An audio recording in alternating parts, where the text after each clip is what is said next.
You know what I love? Sports. I love sports. Sports. When It comes to Texas A&M. Where are you getting this information? let me tell you. Welcome to TexAgs. I need to talk a little sports with you, Ags. David Nuño here with TexAgs Radio. Billy Lucci here on TexAgs Radio. Olin Buchanan. We will develop men, we will graduate players, and we will win championships on the field. The best way for us to win is to do it together. Do you realize everybody knows who you are right now? I think we're coming into this year with a new confidence. Schools are like, we're freaking Texas A&M, man. Like, that's about as pretty a throw-catch combo as there is. I saw the safety roll, the slot fade. I knew where I needed to put the ball. You had no other option but one hand at that point. Yeah, man, 50-50 ball, I got to come down with it.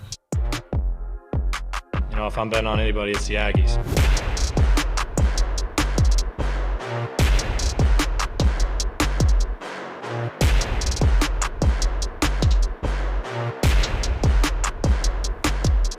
All right, it's going to be a football hour, all right? Is that okay with you, OB? Can we do football for the entire hour here on TexAgs Radio?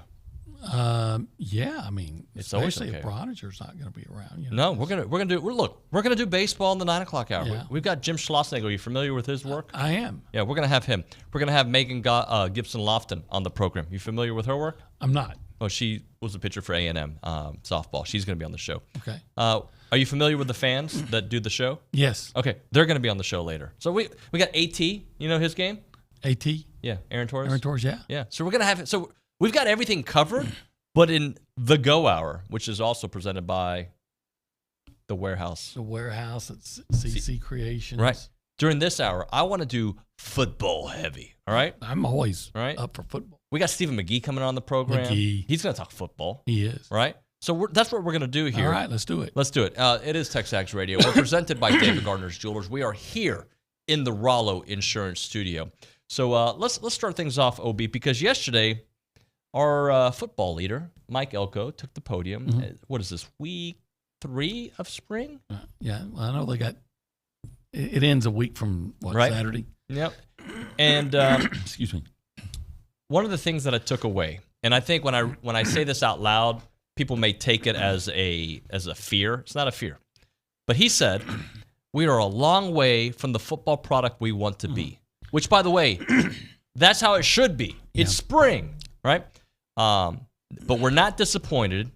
It's the reality of a new system and a new scheme. Yes, yes, yes. They are not a finished product. They are nowhere near a finished product. They don't even have all their guys yet. They are learning. This is the learning phase. Yeah.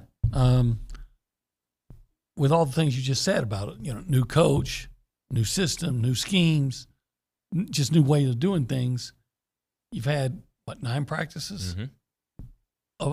Of course you wouldn't be where you need to be. You're not going to be where you need to be on August 1st or whenever they open August camp. Now, what you want to do is familiarize, get somebody with a basic understanding, and then, they work throughout the next 3 months, getting themselves even more understanding. Yep. And then come August, then you start really ramping up and getting ready for that opener on August 31st with better knowledge of everything you're trying to do. What I really appreciate about Coach Elko so far is I have a BS meter. I don't feel BS when he talks. It's like, hey, this is where we are. This is where we're going. By the way, Bryce Anderson is a safety, not a nickel. Oh, I love that. Right? Like, he's just telling you how it is. Hey, we recruited him as a safety. He's not a nickel. Right. Even though he had been playing a lot of nickel before. I like that. He mentions people's names when asking about the transfers. Not numbers? Yeah, not numbers.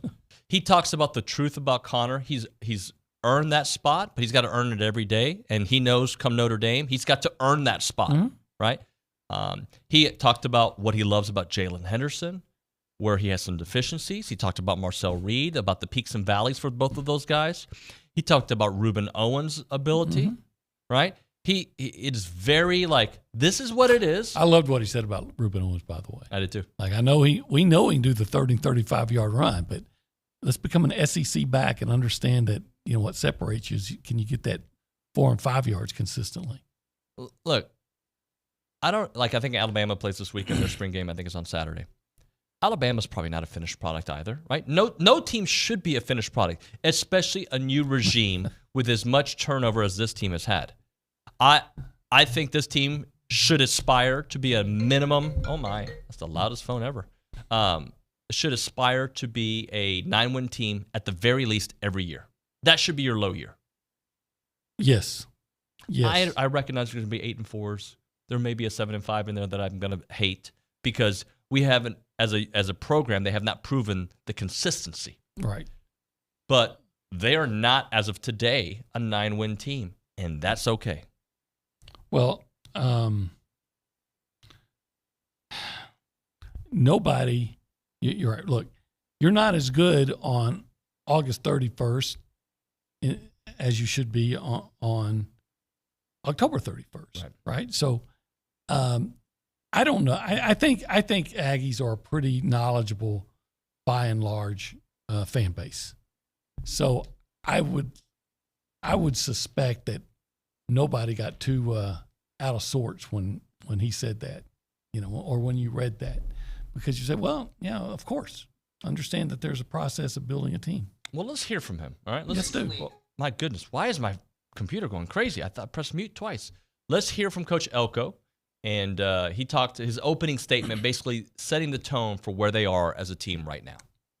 From our standpoint as a football program, I think, 9 days in, I would just define us as a work in progress, which is to be expected. It's a lot of new stuff. It's a lot of new schemes, situations. Every time our kids are going out on the field, they're doing something for the first time. And I think that's always a challenge, and that's what makes the first spring so challenging. Very happy with our guys in terms of their mindset, how hard they're working, the things that they're doing to try to get this thing going in the right direction. I think we've managed to stay relatively healthy, which is huge, and getting a lot of guys out there and getting a lot of reps and a lot of work. They know this because I tell them it every day. We're a long way from the football product we need to be to get where we want to go this season. But again, I think that's not to say that we're disappointed. I just think it's the reality of new system, new scheme, new everything. And so we got a lot of work to do. They know that. They're continuing to come in and do those things every day. Yeah, it's just the truth. It's not sugarcoating. It's not like we've got the best quarterback of all time and he's going to be an NFL starter. It's not we're a 12-win team. It's not we're a 5-win team. This is where we are today, and we know we got a journey. What I like is he says, we're not where we want to be, and our guys are doing the things that they have to do to get where we want to go this season. Right. Not where we want to go eventually, where we want to go this season. And I think he wants, obviously, even more than that 9 wins that you were talking about. So, I look at this roster, and, you could pick it apart, and there could be some things that you say, well, maybe they need more speed at receiver or more proven speed at receiver. And there hasn't yet been a running back over last year and that emerged, say, hey, you're the true number one, and all those things. And hey, there's still some questions at corner, but when I look, I still see a talented roster, and I'm still cautiously optimistic. I wish I could remove the cautiously part, but you're not until you see it. Yeah, but I keep looking at it and say, with a better updated scheme and some of the dysfunction from this team that's been removed, and a better quote culture, everybody uses that word. Yep. I'm still saying a team that won 7 games and was in position to win all those other games. You mentioned Greg McElroy, what he said yesterday, yep. And I agree with that wholeheartedly. I hope everybody's dismissing A&M, but because I still think that when I break it down, I keep thinking, well, yeah, it has its flaws, but it still looks like a good team to me. It does. So I think it was Billy on Friday, or maybe it was Monday of this week, where he talked about but where are they proven? Right. Where, let's go through some spots where they're proven. What you're going to get on the offense, at least. Where do you know what you're going to get? Yeah. If Connor's healthy, and that's it, start with that, and he still has 5 months to get ready. I think you know what you get. I feel like I got a good quarterback, and all starts there. Are you proven on the offensive line? No. Are you proven at running back? No. Well, you've got guys. You don't have a lead back now. You've got guys who are capable. When you line up against, well, you're not lining up against Alabama, but you line up against Florida, you have the advantage in most positions. When you line up against Texas, where does A&M have the advantage? Well, I have to admit, I haven't really studied yeah. Texas. Off the top of my head, though, from what I remember, Texas is rebuilding a defense. I think they're going to have a pretty good offensive line. They brought in some receivers, but the guys, are they as good as the guys they lost? Are you proven at wide receiver? At Texas? No, at A&M. No. Are you proven at tight end? Yes. I saw what once again, we go back to if he's healthy. I saw what Donovan Green did. Mm-hmm. And as a freshman, yeah. As a true freshman, he's now, does he need to get better as a blocker? Probably. But as a receiver, I have no worries about Donovan Green at tight end. And we can do defense at a different time. Are you proven at special teams? No. Yeah, well, you know what? Right now, I'll take unproven over what we had. Over the knowledge of what they were. Right. I'll take what's behind door number 2 because I know door number 1 sucked. Right. So, in my opinion, you're not proven at those positions, in several positions offensively, and that's okay because you just got to go out and do it. Yeah, I guess my take on all that is, I understand there's a lot of areas where you're unproven, but I hope I'm not just telling myself this. I think a lot of people would agree with this, but I don't think it's a individual talent issue. I thought it was a colossal failure in coaching across the board. And that's why I'm thinking with new coaches, with removing some of the dysfunction and some of the entitlement and some of the just crap that was going on that we've heard about more and more. We always suspected, and then we heard more. That's why I feel like they're going to be better, significantly better. Agree. And not only practice, but scrimmages, all that will lead to that, and that leads to our next bite. They did have their first scrimmage on Tuesday. So here's Coach Elko on that scrimmage.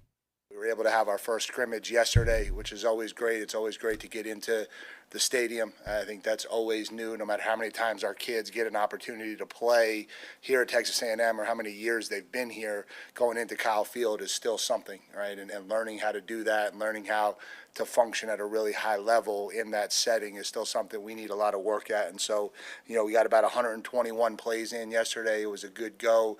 We were able to get a lot of good work in, and, that's kind of where we are. And so we got about a week and a half left to finish really, really strong, get a very solid base and foundation of where we want to be heading into the summer, and then, really continue to work and strive to get this program and this team where we need it to be. And so it's kind of where we're at. All good. Yeah. And he didn't give a breakdown of who did what in the scrimmage. Told us the kid from Fresno State didn't play because he has a sore shoulder, but it's not going to keep him out. But I don't know if he feels like they're on schedule, right, to where what he wants to see at this time. But he doesn't strike me as a guy who's, like he said, too worried about it. Well, and I asked him about, do you have certain, benchmarks you need to see, at this point? And he's like, no, we just got to go to work. I don't believe in benchmarks. You evolve. It's a day-to-day thing. Where your deficiencies are, you fix those, and you keep, working towards a point. There's no, all right, I need my team to be here for us to be a 10. This is what a 10-win team looks like. We need to be at this level today. He's like, no, those benchmarks aren't necessarily there. He might, but what I'm saying is he might and I don't know. He didn't say any of this, and he doesn't talk to me off the record. So I'm just speculating here. He may have watched that and thought, we're just not very good right now. Yep. and then he said, but of course, everybody's trying to pick everything up, right? Yeah. But you can, you can go from struggling to sometimes just a light comes on. Let's make a basketball analogy, and let's like Manny Obaski. Yep. In the span of probably less than a month, he went from a guy who was just a guy out there to a force who was scoring double figures every game for like 5%. Something happened with him. Yep. And I don't want to say a light came on, but he emerged, and you will have guys that'll emerge. You will have guys that'll emerge. Go ahead. Yeah, I was going to say, and just because they haven't emerged yet is not nine practices into the spring is not any reason for concern. You're exactly right. This is Coffee Talk presented by TexAgs Coffee. Beat the hell out of the mornings by going to texags.com/coffee to get your TexAgs coffee.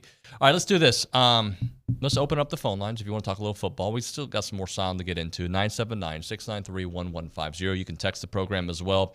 What do you think about where A&M is schedule-wise based on what you've heard from Coach Elko?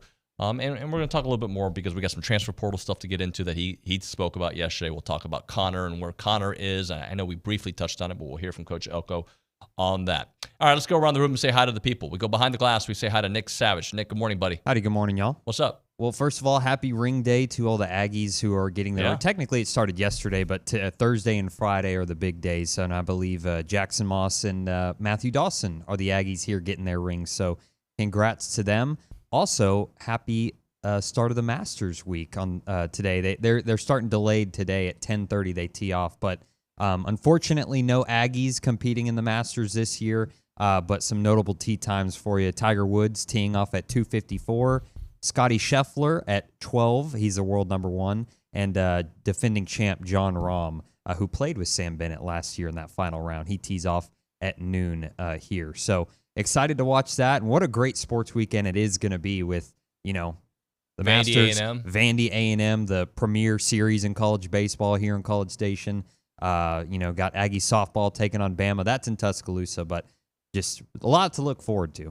How about me and my Masters swag? What do you think about this? Yeah, one? I'm jealous. I told you that you wore it on the perfect day, Yeah. but if I was playing in the Masters, that's exactly what I'd rock. Mr. Country Music / golf guy.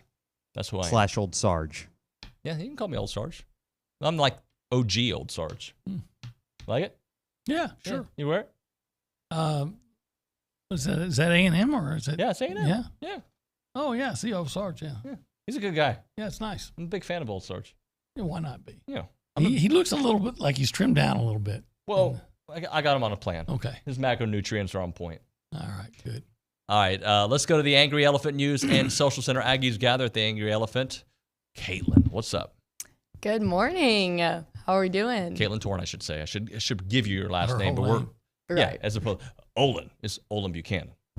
By the way, I'm just going to throw this out there. I'm very excited today because tonight, she's laughing. She thinks I'm going to tell a joke. No, tonight. You're definitely telling a joke, no? I get to see my son for the first time in 3 months. He's coming home? Yeah, he's coming home for the weekend. All right. That's really Actually, exciting. just been most of the weekend in Austin. His frat. Can't believe I got a son in a frat. Is having a formal. Yeah. And it's in Austin, so of course he's stopping over, so we get to see our son. That's great. I hadn't seen him in 3 months. That's fantastic. Yeah. Happy for you, bud. Caitlin? Yeah, just really quick. If we look at Texas A&M sports at the moment, men's track and field and women's track and field are both ranked number 1. Whoop. We've got baseball at number 3, Whoop. softball at number 12, men's tennis at number 8, Whoop. and Whoop. women's tennis at number 11. Whoop. So And you know who's Wicked. number 4? Who has a number 4 seed? the equestrian team. So, but that's the way it's supposed to be at A&M. Everybody should Yeah. be good. Everybody will be good. Everybody will be. We'll even be better for it. Our show has a lot more personality when our teams are good. That's a fact. That's a fact. Well, unless we're really, upset and Aren't people complain. nicer to you when A&M sports are doing really well? But I don't know. People are always pretty nice. Yes, in they're pretty in nice, College but they're Station. nicer. I guess. You know, like I've never had a problem with When A&M wins in football, there's less traffic. That's how I feel about it when I go to work. Okay. Right? The coffee's always hot. Yeah. You know, the food comes quick. Yeah. The waiter and waitress are always polite. Like, oh, is that food cooked to your liking? Yes. Like, that's how it is when they win. When they don't win, take it. No, it's not. They're still nice. Tap Bench, just take it. No, Tap's a good dude all the time. Yeah. Anyway, back to Caleb, sorry. back to Miss Torn. We hijacked that. I apologize. All good. In other news, 2 of our Aggie women's basketball stars declared for the WNBA draft this week. Sophomore Janiyah Barker and she's just in the portal, right? Declared for the transfer portal. You're right. And then India Rogers did declare for the draft. So those will be 2 that we will definitely miss. Hopefully, Miss Barker says, you know what? I'm coming back. She might. And if she doesn't, I have total confidence in Joni Taylor to go out there and bring some really good players in. Yeah. Agreed. Also, your equestrian team, OB, will be competing in the College Equestrian Association National Championship. That's going to be April 18th through the 20th. They'll face number 5 Georgia in the quarterfinal round, and this will be our 3rd meeting with Georgia this year with a split series with them so far. All right, Caitlin, great stuff. Thank you very, very much. Let's do this. We'll hit a break. We're a little bit past time. We'll come back with some more football here on a Thursday morning in April.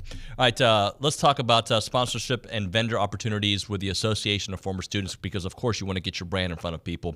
If your organization or business is looking for a way to engage with other Aggies, then you got to check out the Association of Former Students. They bring Aggies of all ages together during their awesome events throughout the year. You got marquee events like Aggie Ring Day, which is happening this weekend, right? You've got the All Aggie Hullabaloo. You've got the Gathering, and they all welcome tens of thousands of guests, and there are many sponsorship and vendor opportunities to get your brand in front of attendees. All these events offer a wide variety of both digital and in-person options to promote your brand, and those options include tighter sponsorship naming, on-site presence, activation, recognition in social media posts, and much, much more. And there's also advertising opportunities in both the Texas Aggie Magazine and the Aggie News newsletter, which are seen by over 230,000 people. So if your business is ready to engage with other Aggies, choose a partner with the organization that's been supporting the Aggie Network for over 140 years. For more information available through the association, all you got to do is email sponsorships@aggienetwork.com. Again, that is sponsorships@aggienetwork.com. It's the Association of Former Students.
All right, we're back here on TexAgs Radio. We are presented by David Gardner's Jewelers. We are here in the Rollo Insurance Studio. It is the Go Hour presented by The Warehouse at CC Creations.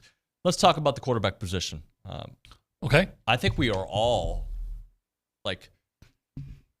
we are so happy with Connor Wigman, even though he's only played in how many games? 8 games. 8 games. 8 starts. 8 starts. Because we've seen what he can do in a malign offense and make it look pretty nice, right? Mm-hmm. With no offensive line, when he's out there, and when I say no offensive line, the scheme not being where I think it needed to be, and the development not being where it needed to be. But we can agree it's a poorly coached offensive line. 100%. Before. But we saw what the offense looked like under the prior quarterbacks, under that same system in the last 2-3 years, okay?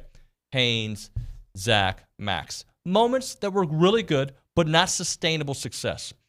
Connor was the most sustained success at a high level through only 8 starts. Mm-hmm. But pretty much other than the Auburn game. And that was only a half. And they moved the ball. Right. And there was another game his freshman year that was Auburn. Was it Auburn also? Okay. So a couple times against Auburn. That was the game, Moose didn't play. Right. Of course, Anais was hurt, and I think A-Chain was out.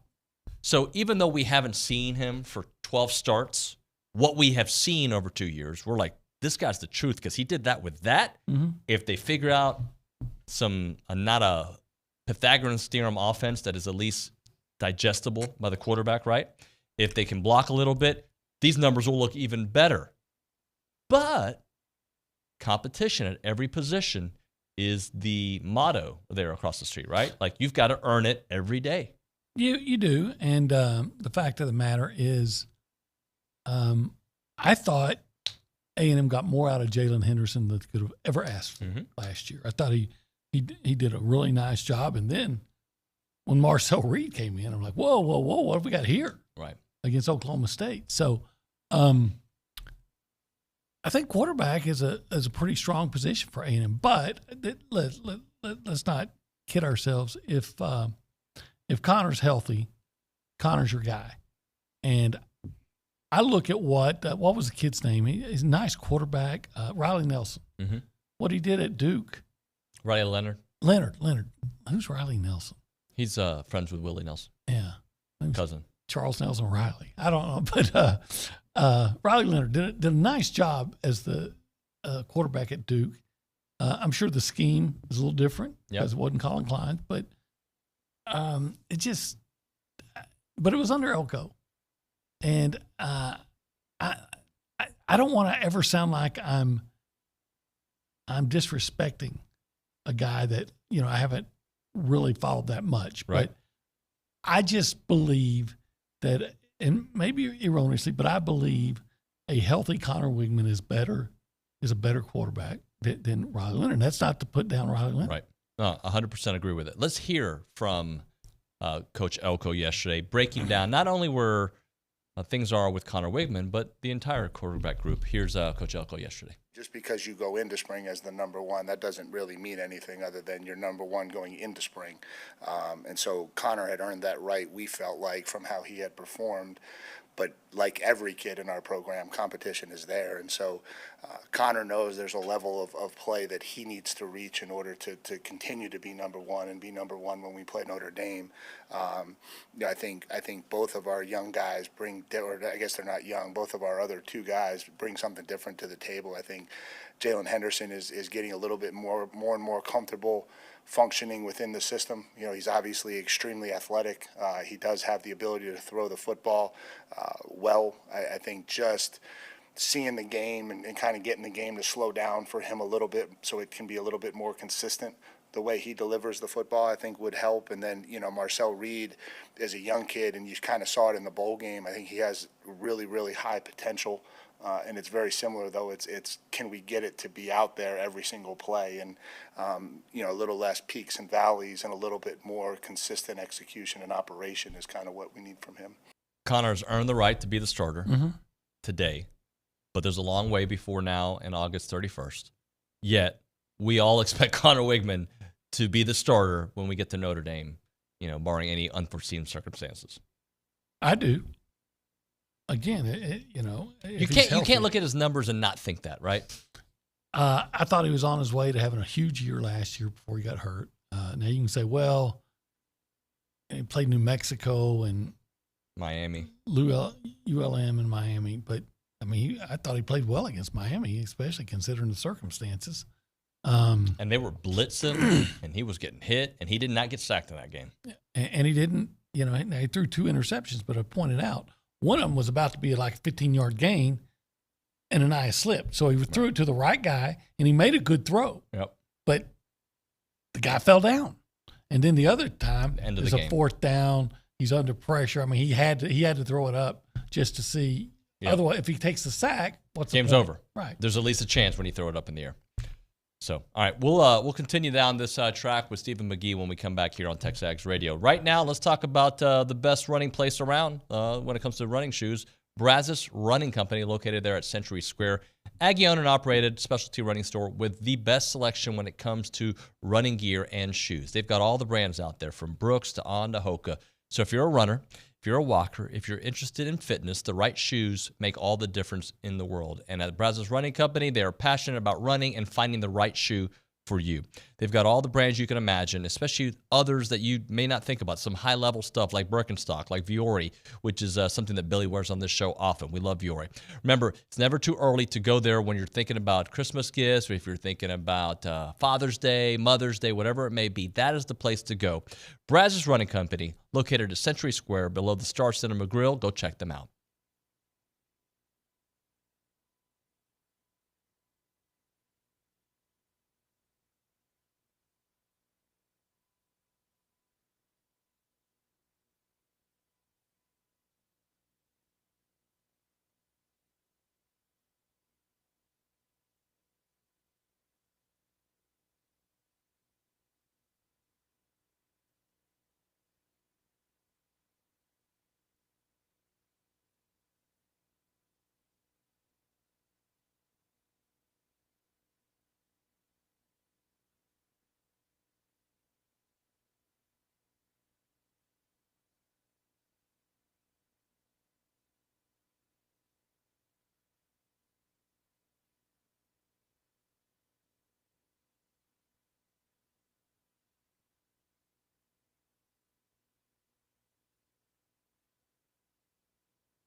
All right, we are back here on TexAgs Radio. We're presented by David Gardner's Jewelers. We're here in the Rollo Insurance Studio.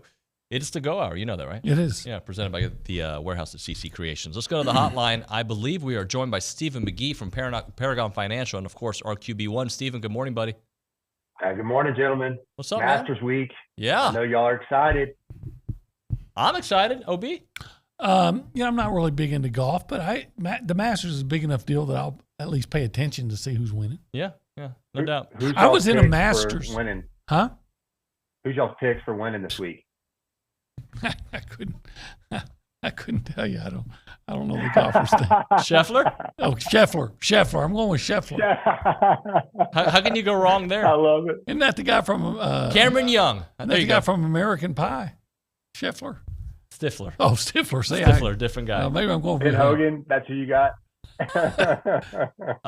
Can John Ram do it again? Look, I don't know, man. It's hard. It's hard to repeat there, and so I'm going to say no. Okay. All right. Hey, I'm a big Scheffler fan too. I like him. I do like him. Let's start off football wise with Connor yesterday, and we knew this was going to be the case. Mike Elko said that he's not 100%. He won't be 100% coming out of spring, which is okay considering the injury that he had. To me, it's more important that he learns this new system now, so when he is 100% and ready to go in the fall, he can run it seamlessly. Yeah, totally agree. And if there's one position that can get through spring without being 100%, I think it's probably quarterback, because they're not going to get hit in practice anyway. They're not supposed to be. And so you can still have a very productive spring as a quarterback while being injured, which I don't think is probably true if you're an offensive lineman or D lineman or linebacker. When you're limited, you're very limited. Yeah, I mean, hey, Steven, how long did whenever you had to learn a new offense, how long did it take you as a quarterback to feel comfortable in it? Yeah,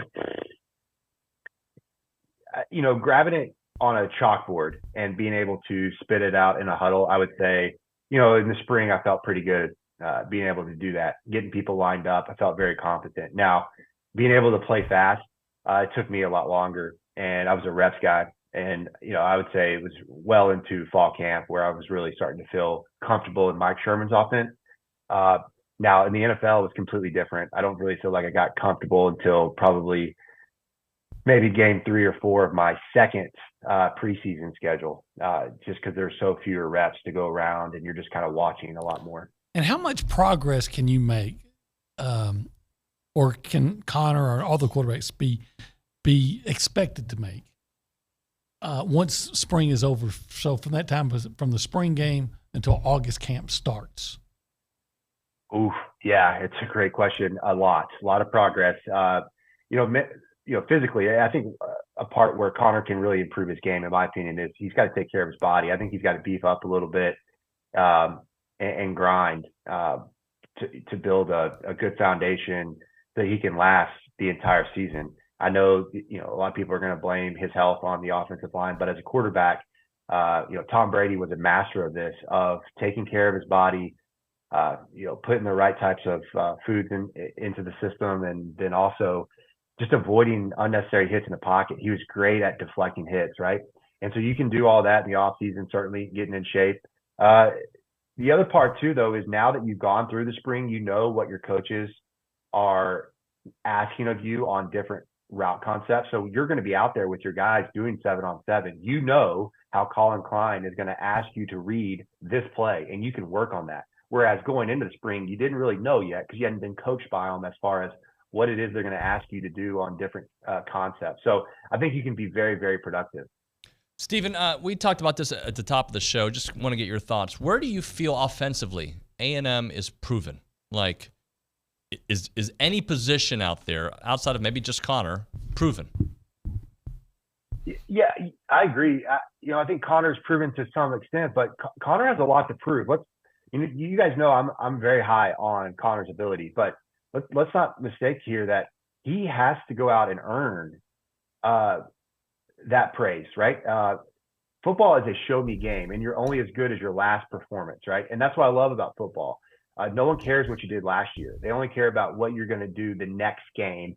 And so for Connor, he's got a lot to prove right now. He's got to prove to his team that he still deserves to be QB1. That's true of every quarterback. But at the same time, you look across the board, you got some guys that have had some good moments. Noah Thomas at wide receiver comes to mind. But is there one guy where you're really saying, hey, this guy's a proven all-star? Probably not. On offense, we were talking about earlier. I was sold.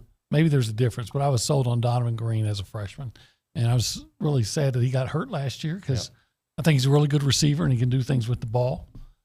And I'm sold on Connor, but beyond that, I feel good about Moose. I think Noah Thomas needs to produce more. I think he probably has more to prove than anybody. Well, right. Is he? I think he's solid, but we need more. I mean, what, did he have 29 catches last year? I know there were some injury issues, but and I think 6 of them were in the first game. This is for both of you. A year ago, would we have said Bryce Foster, Ruben Fothery? I don't know, because I thought Ruben took a step back. We talked about that as a sophomore than he did as a. I thought he played better as a freshman than he did as a sophomore. And Bryce got hurt as a sophomore. Right. So I don't know. Yeah. But I think both guys, in my opinion, have regressed. I think Bryce Foster has a lot to prove.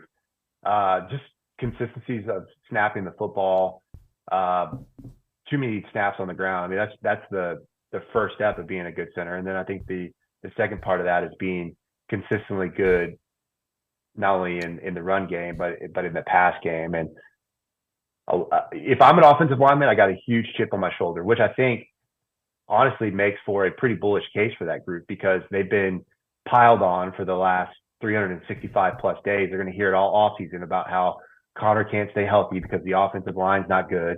And that, when you get a bunch of guys backed into a corner that have gotten a lot of rest, there's a chance that they could surprise some people. Talking to Stephen McGee, Paragon Financial, our QB1 here on TexAgs Radio. Let's talk about the other quarterbacks, Jalen Henderson, Marcel Reed. What do you like about their game? Jalen Henderson, I was just so impressed with the maturity and the way he stepped into being QB1, and he handled it like a professional. I felt like the team really believed in him. I don't think there's any one part of his game where you just say he wows you, but I feel very confident that he could go out there and win us football games, which I think is exactly what you want from your backup quarterback. Marcel Reed, though, I think has that spark to where you say to yourself, man, he doesn't look like a backup to me. He looks like a guy that could be a legitimate starter. And I think it's the athleticism. But to Coach Elko's point, I think that when you watch him play, there's peaks and valleys. And the difference between being good and great, in my opinion, is the great ones are consistently good at making the layups, right? Tom Brady's not going to miss a guy in the flat. So I think being very consistent as a passer is the next element for him, right? Especially versus very good defenses. So at A&M, the bar is to win 12 games, right? So if you're going to beat Georgia, you're not going to be able to just run around and use your legs all game. You're going to have to stand in the pocket and make tight window throws versus press man-to-man coverage with guys in your face. And I think that's the next step for him. Well, obviously, he's got a lot of growth to do. Mm-hmm. But I saw enough in that Texas Bowl to think, you know what, this kid has some juice and a lot of it. So I like what I saw from him. Yeah, of course, there's a lot of growth that has to. Now I wonder if any of those quarterbacks, if either one of those quarterbacks, probably Jalen Henderson, will still be around when the season opens. Hey, Stephen, before we hit a break, I do want to ask you about Kellen Mond. Looks like he worked out with the 49ers on Wednesday. Are you surprised that he hasn't latched on somewhere at this point? Look, the NFL is tough. You can be a really good football player, and the ball doesn't bounce in your direction, and you're looking for a role. A lot about being in the NFL is certainly making the most of your opportunities when you're given, because there's just so few.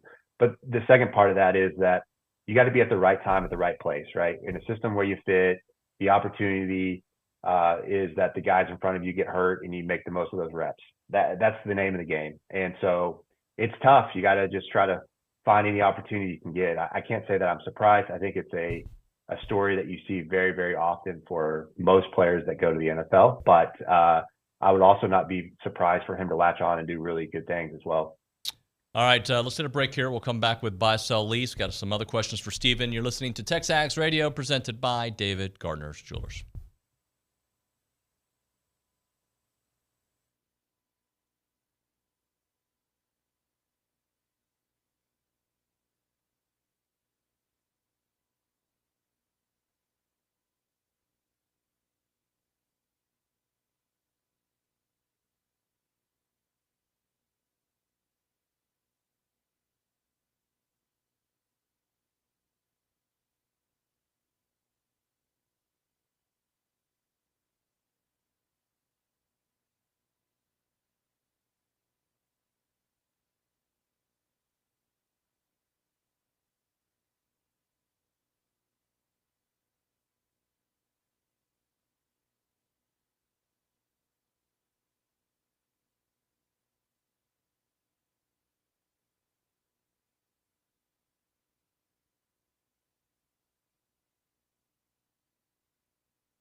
TexAgs Radio, presented by David Gardner's Jewelers, Rollo Insurance Studio. It is the Go Hour, presented by the Warehouse at CC Creation. Stephen McGee with us there on the hotline. Stephen, I do want to play a little buy, sell, lease, but I'm going to throw in a fourth option, futures market, okay? So you can put one of these on futures.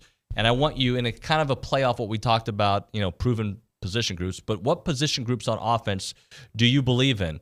QB, wide receiver, and I have tight end in that group if you want. Running back and offensive line. Your options are buy, sell, lease, or futures. All right. I'll obviously buy the quarterback position just because of Connor. And I'll probably lease the wide receiver position. I know we get some transfer portal guys, and we do have some productive playmakers at that group already, guys like Moose and Noah Thomas, Ja'Day Walker, and then you add in a group of young guys. And look, I'm going to sell the offensive line until I see something different that proves to me that they can protect and create lanes for the runners. Okay. And futures? Did we do futures? Did not do futures. Oof. Offensive line? No, not running back? Let's go running back. Yeah, it's actually a really good one. Just because, Moss did some really good things. Ruben is a good young player. I think that he's got to show us more to live up to the 5-star ballot that he came in with. So I'll definitely, on the futures market, I'll take running back. OB, play the game. I don't know that I can disagree with anything. I'm buying the quarterbacks, especially Connor. I'm leasing the receivers because I thought Ja'Day Walker was really good last year. You got more out of him than you expect. I like what I've always seen from Moose when he plays, and Noah showed flashes. And I'm going to group the tight ends with them. And you got Donovan Green coming back, so I'm going to lease that. I'd have to sell the line based for the same reasons that Stephen just said. And the futures, well, I think there's a pretty good future at running back with Ruben Owens. I like what I see from him. I would be willing to put O-line on futures. I don't know who I'd put on sell in this scenario, but I would be willing to listen to O-line on futures because of Adam Cushing. I'm sorry, that caught me off guard. I spilled some water on me. You got a little snuff in your lip this morning. It was loud too. I just spilled some water. I think we were all this talk about leasing or selling the offensive line got me rattled. Right. Well, but do you follow me here, Steve? Like, I could see a futures conversation there if Adam, because I think they have talent there. I love Chase Basantis. I saw what Bryce Foster did as a freshman. I saw Ruben Fothery as a freshman. Trey Zune is growing. He's looking like a nice. There are some options. The new kid, Armaraj Reed, right? So there are some options on the offensive line. I have to put them in this option as a sell until I see it. Mm-hmm. But I can be talked into futures based on new coaching, new development. Well, really, I don't know that there's any.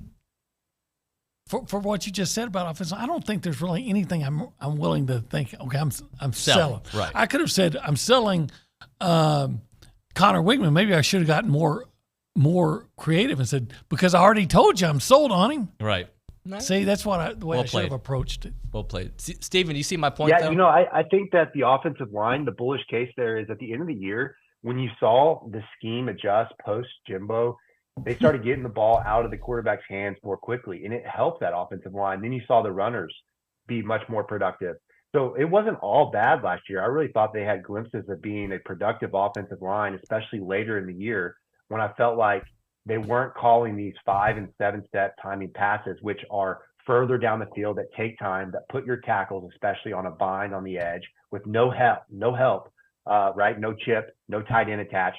You're just saying, hang on for your dear life, and then your quarterbacks are taking a pounding. So, I thought that helped them a lot, and they showed production from that. And so my point there is to say, yeah, there is certainly ability, which you mentioned, but put in the right scheme and put in a position for success from a play calling perspective and both a technical perspective, coaching and fundamentals. There's also a very bullish case there too. So I really don't see this group regressing at all. I feel like they can only get better. Yeah, and I think the addition of or the arrival of Tommy Moffitt's going to make a big difference there. As we've talked about, how often did you see A&M in a 3rd and short, 4th and short, and you just couldn't pick it up because they weren't strong enough to push the other team off the ball? Let me throw you this, guys. Cyrus Allen, the wide receiver, who I'm excited about seeing what Louisiana he can do. Huh? See the Louisiana Tech guy? Yep. If he gives you half of what Trey Harris gave Ole Miss. Yes. Half. And by the way, Trey Harris last year, 54 catches, 985 yards, 4 touchdowns. If you get half of that to what you already have, that's a pretty good group. Yes, it would be. It would be a very good group. I'm not too concerned about the receiving core. Yep. I think there's ability there. Stephen, thank you, brother. Thanks for your time. Enjoy it, guys. Have a good weekend. Happy Masters. Enjoy, brother. Stephen McGee, Paragon Financial. OB? Yes, sir. Drink some more water, all right? I'm actually drink it, not wear it. We'll talk to you tomorrow, man. Thank you. All right, when we come back here on TexAgs Radio, Jim Schlossnagle in studio. We'll talk to Schloss next here with Richard Zane as TexAgs.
You keep looking at me.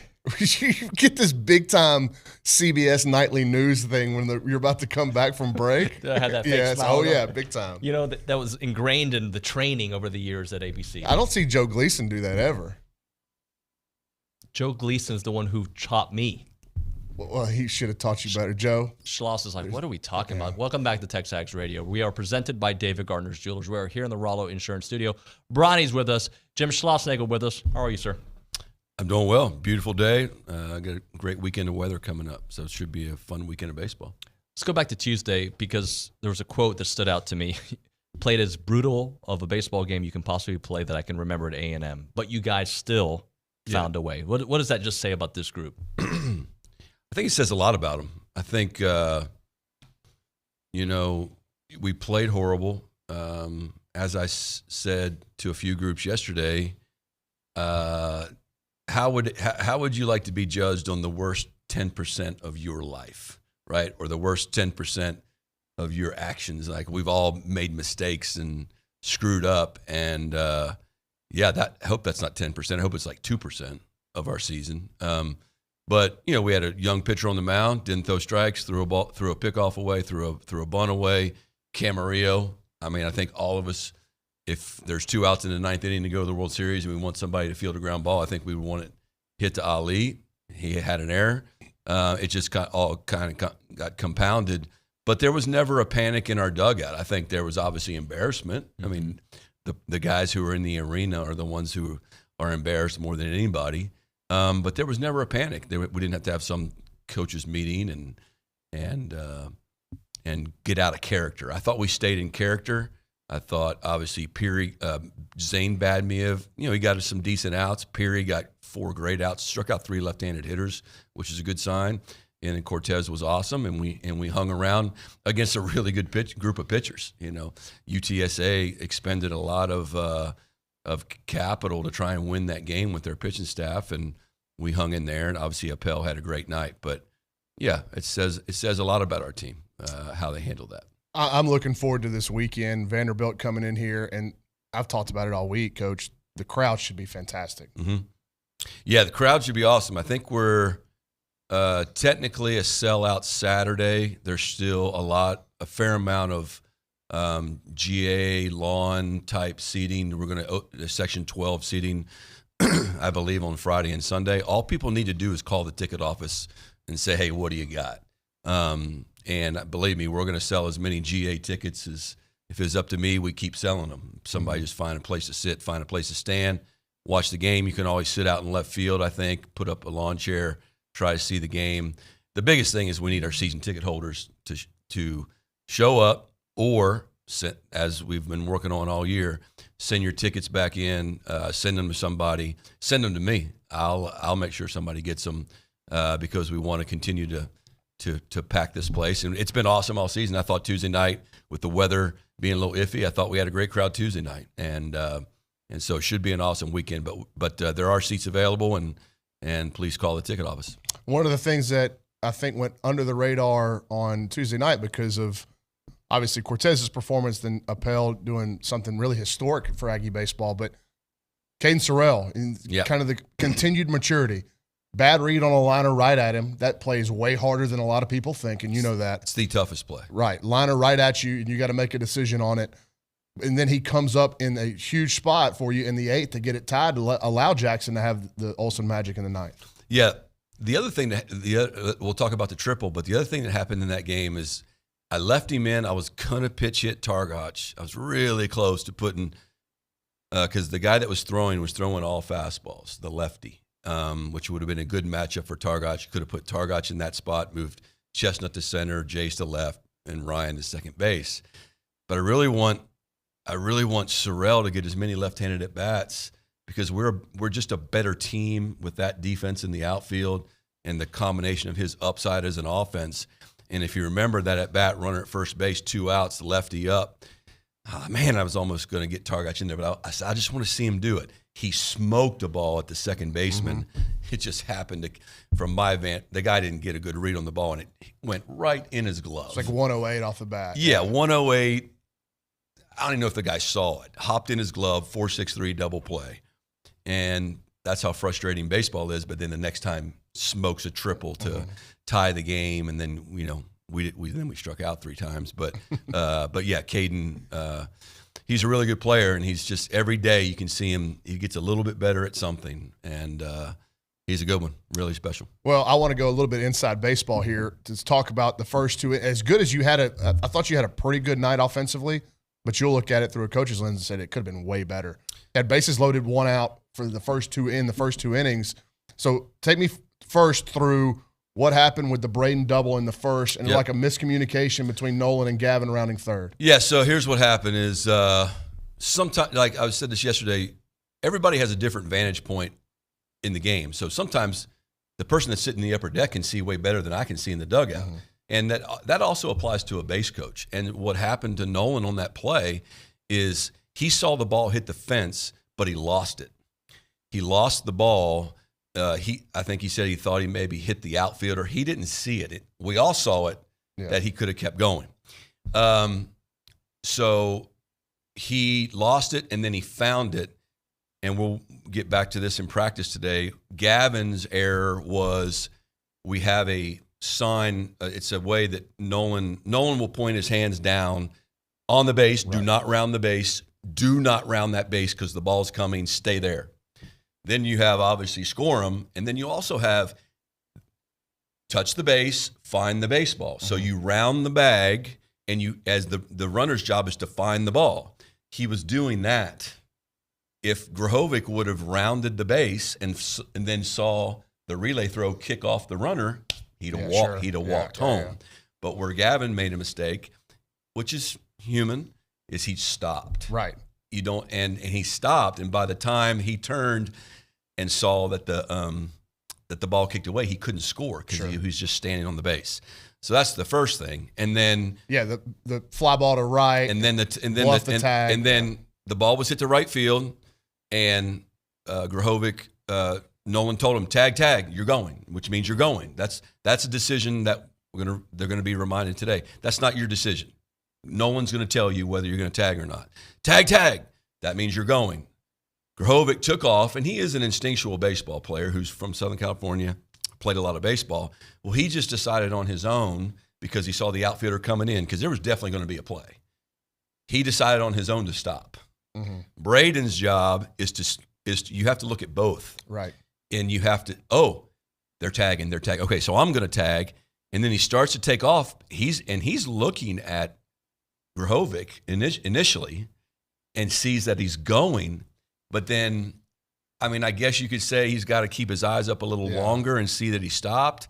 But he just kept going. And then we end up, horrible. Well, and then once you're in kind of that mare's nest, you really would like the rundown to happen between third and home. You can't give up on the play. Right. So what Gavin had to do in that moment, as soon as he saw Montgomery in a rundown, is he's got to take off. And you just create the fire drill, hoping that they screw up a rundown and try and find a way to score. Yeah, I wanted to. That was fascinating to listen to. Absolutely. And that was like inside baseball stuff that I'm watching happen. And the only thing I would have said was like, for Braden tagging in that second inning scenario going to third, is you don't have to be in a super big hurry, right? And he wasn't. When you watch the video, he wasn't in a hurry. He took off, and then he looked. He looked. I watched this last night on the video. He looked to see if it was going to airmail. He looked and saw, okay, the guy's, it's going home. There's going to be a play, so I'm going to go ahead and go. If it would have been like a low throw, or the guy would have cut it off, short hopped it or something like that, he may have sat still. But he saw, there's going to be a play, so I'm going to get this base. The second inning I want to talk about too, because I think it's important that fans know about this. So we had the bases loaded. The guy has a 4-pitch walk to Chestnut, and they're all close. Little in, little off, little up, little down. You got the ball 5 chant going, right? And so the one thing I've told our team, the ball 5 chant is never going to affect what we do, right? I can't just take a pitch hoping that we get ball 6 or whatever, or ball 5. If they're spraying the ball all over if they're missing by a lot, we're going to take. But that guy was little miss. And so Grahovic looks at me before he gets in the box and basically looking, am I taking? I was like, heck no, buddy. This guy's trying to throw a strike. The coach just visited. He's going to center cut a fastball. Yeah. Hit that thing a mile. You just missed it. Just missed it. I mean, just missed it, right? And then we have some other parts of our offense where if the guy ahead of you gets out on one pitch, that's an automatic take on the next pitch. Well, I was like, he's going to do it again. He's going to throw it to Jace. Go ahead, Jace. Go ahead. Threw him a changeup. Wish he would have taken it. He actually hit the ball off the end of the bat to a part of the field that no one's ever standing when he hits. But because the bases were loaded, the third baseman was standing there. Mm-hmm. If it would have been a different, normally they play the shifts on Jace. So we made 2 outs on 2 pitches, which goes against all of our offensive philosophies. But that's the thought process behind why I'm letting Grahovic swing after a guy just threw 4 straight balls. Yeah, Monaco and I actually talked about that on the broadcast. Yeah.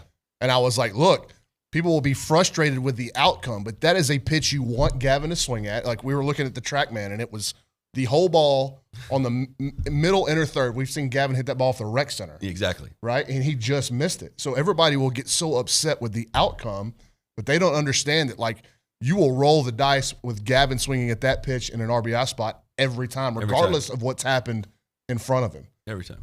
Every time. I know you're super busy, and I don't know if you get to take a time, but did you listen to his call? Billy's made fun of it. I assume Billy's reached out. It was really good, Bronny. Billy made it. I thought it was cool. You talking about the let's go home? Yeah. I love that. I thought it was accurate. I wanted to go home too. The only reason we said that, can I say it again with you here? The only reason we said it is because in the commercial break, Andrew and I were talking to the producer, and we were looking at the radar and going, man, if the last thing you want is for UTSA to drive across the state, you play 9, 10, 11 innings, rain comes, and then it's either go home in a tie or you want to finish the game, a winner and a loser. Well, look at what happened to Texas and Texas State that same night. Absolutely. And so we were sitting there going, okay, Braden's going to win this thing.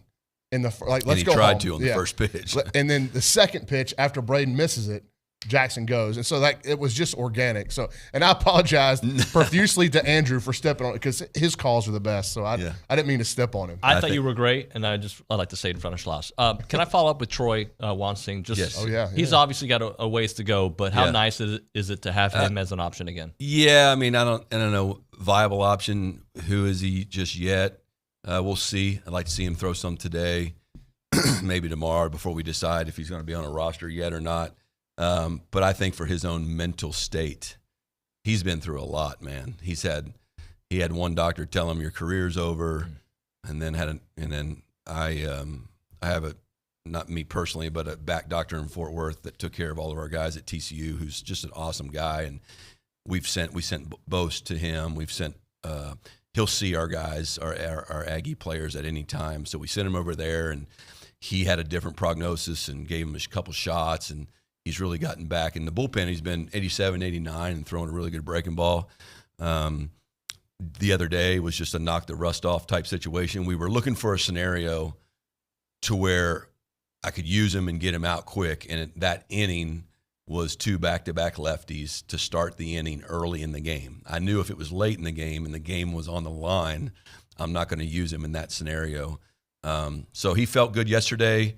We're just going to have to kind of spoon feed it until we get him back to be a little more effective and throw more strikes. It seems like we're 33 games in or whatever. Mm-hmm. Things have kind of settled in terms of that everyday, day-to-day lineup, except for at second base. And what people don't know is that you guys continue to hold not controlled inner squads, like sim games during the week. So there's continuous evaluations being made. And is it like, we got to kind of ride the hot hand at second base as we figure this stuff out? Yeah. I mean, we had 7 guys throw, not 7 guys. Ty Baker threw 2 innings. Eldridge Armstrong threw yesterday. Bowden and Tolick, Peyton Smith, they all threw. And I had Chestnut and Targach lead off every inning, so they would get, then all the other guys hit after them, so they can get maximum at bats, so they can get used to playing, and then we can evaluate them. And so, when we make these decisions, I'm not just picking them out of a hat, although that may work better. Who knows? But no, I mean, I think, we look for the matchup, play the hot hand. Is the guy we're facing a strike thrower? Can Chestnut squat down, maybe draw some walks? But we know that with the south wind all this weekend, Ryan Targot's changed the game with one swing, and he had a good 3 or 4 game stretch, then had a rough one. I gave Caden Kent a start because I felt like he had 3 awesome at-bats in a row. We know he's trustworthy on defense. He's actually going through it's not a big injury, but it's a pain in the rear end injury right now. He wasn't available to play Tuesday. I think he'll be available this weekend. It's nothing bad. He just got to get over it. But yeah, we're just trying to find. Jack Bell isn't lost on this thing either. He had a good day of sim games yesterday. So if that's our biggest concern, we'll be okay. And I think too, with those sim games, like understanding that the guys that are one pitch away from having to play, Hank Bard and Blake Benderup, any of those guys, like those are important evals. And we chart them all. And I could, no one's ever going to be able to walk out of here and say, well, I only got 9 at bats in the game. You got 80 in the sim games, buddy. So and we evaluate them. And I got the crowd. I got my phone hooked up to the speakers, and we got the crowd noise going. And we know who's throwing strikes and who's not, so that we can develop them, help them get better as players, but also have them ready when somebody goes down. So it's Bard catches, Coffer catches. So obviously Appel doesn't catch in those games, but it's just trying to keep everybody ready, because you're always thinking, at least I'm always thinking, all right, when it goes bad, when this guy goes down, or if this guy goes down, what are we going to do? And then we have those players ready. I guess last thing, because we're up against the break, right? I want to ask you about this Vanderbilt team. To me, when you look at them on paper, obviously very skilled. Tim Corbin's never going to run out 9 guys that are not skilled. Mm-hmm. But it's a different looking team to me than maybe offensively than what Vanderbilt has done in the past, because there's typically been somebody in the middle that will really hurt you, but their doubles numbers are way up this year. And then obviously they run the bases like crazy. Yeah, they run the bases like crazy. They'll bunt throughout the lineup. 2 primary guys run the bases like crazy. They actually hide one of their best power guys in the 9-hole, Vastine, I think. He's got a lot of extra base hits. And he's sneaky power. And they're playing 3 or 4 freshmen that are super talented. The thing about Vandy is, because of their academic situation, as far as I know, they can't get a lot of transfers. They can't get a lot of the big transfer names. They'll get some of them. So they have to have their young players grow up, and R.J. Austin and some of these other guys who have been playing for a couple of years are now evolving. And they had I think he's a freshman right-handed hitter. He hit 2 homers against LSU over the weekend. Big dude. Huge dude. And the wind's going to be blowing out. So they have more power than they're showing. And obviously it's the pitching. They use 5 or 6 lefties. Mm-hmm. And they use them all the time. They pitch to situations, big power arms. Your fans are going to want to really see on Saturday. Cart Holton, the little lefty, he's electric. Strike thrower up to 95. I mean, we have our hands full with their big velocity pitchers all weekend. Schloss, obviously the focus right now is Vandy, but over the next 9 days, 7 games, just with a short week next week, or the Thursday start to that series, do you have to kind of manage bodies as you go through this? No, not really, unless someone's banged up. It is what it is. We talk about this all the time. We don't, these guys, if we play through the weekend, they'll have Monday off. Tuesday's a 4:00 game, which is going to be exciting. I think General Welsh throwing out the first pitch at the Air Force Academy in town, which is always an awesome experience. And so hopefully we can get that game over at a decent hour. Then we'll travel on Wednesday. These guys are fine. Again, they all say they want to play pro baseball. Here you go. Schloss, appreciate you, sir. Thank you. Thanks for having me. Gig 'em. All right, gig 'em. All right, we'll come back here in about 2 minutes. It's TexAgs Radio presented by David Gardner's Jewelers.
Brian, you're going to stick around for a few more minutes here. TexAgs Radio presented by David Gardner's Jewelers. I know a couple people had questions for you. I'm going to read you this text from Sutton in College Station.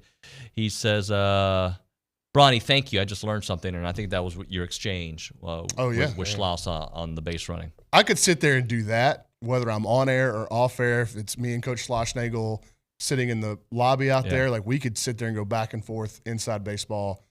That is what my brain fires at the most highest frequency. It's a shame. I wish it would fire the same way in other things, but I love the minutia and the detail of talking baseball and talking the game. It kind of reminds me. Yesterday, JB Moss and I talked. He's going to be on the show tomorrow. And we started talking fitness. And I get this glimmer in my eye. He started asking. And I was like, and that poor guy heard me for 22 minutes on the phone. I see you doing that with Schloss. Like, I can see you guys are. You overloaded Gibber. Oh, but he was all about it. He wanted more info. Yeah, he's all in. With like every conversation. It's what makes JB one of the best humans ever, is that every conversation you have, if it's talking about fitness, baseball, he loves Aggie basketball. Like, he dives 1,000% all into the conversation. It's cool. He does. And I think we're on for like 20 minutes. And I went to go pick up Annalise. And she's starting to listen because it's on, Bluetooth. And I go, Annalise, tell him what I eat. And she tells him exactly my diet. Yeah, so it was cool. Let's talk baseball, though. Your poor kids. What do you mean? They're smart. They're smart, but they're like, oh, Dad's going to drag me into this conversation again. Yeah, but you know what? They know what a serving looks like, and you should too. All right, baseball-wise.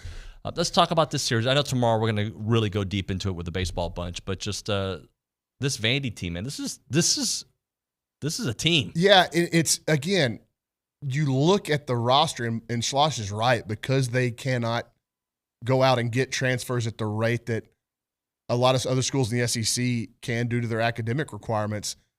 They do have to bring these guys along. So you see the same names in the Vanderbilt lineup year in, year out, and they mature in the program.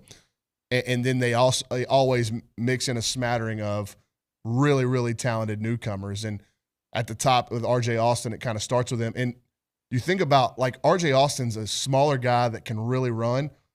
And this should tell you about this Vanderbilt team being different than the other ones.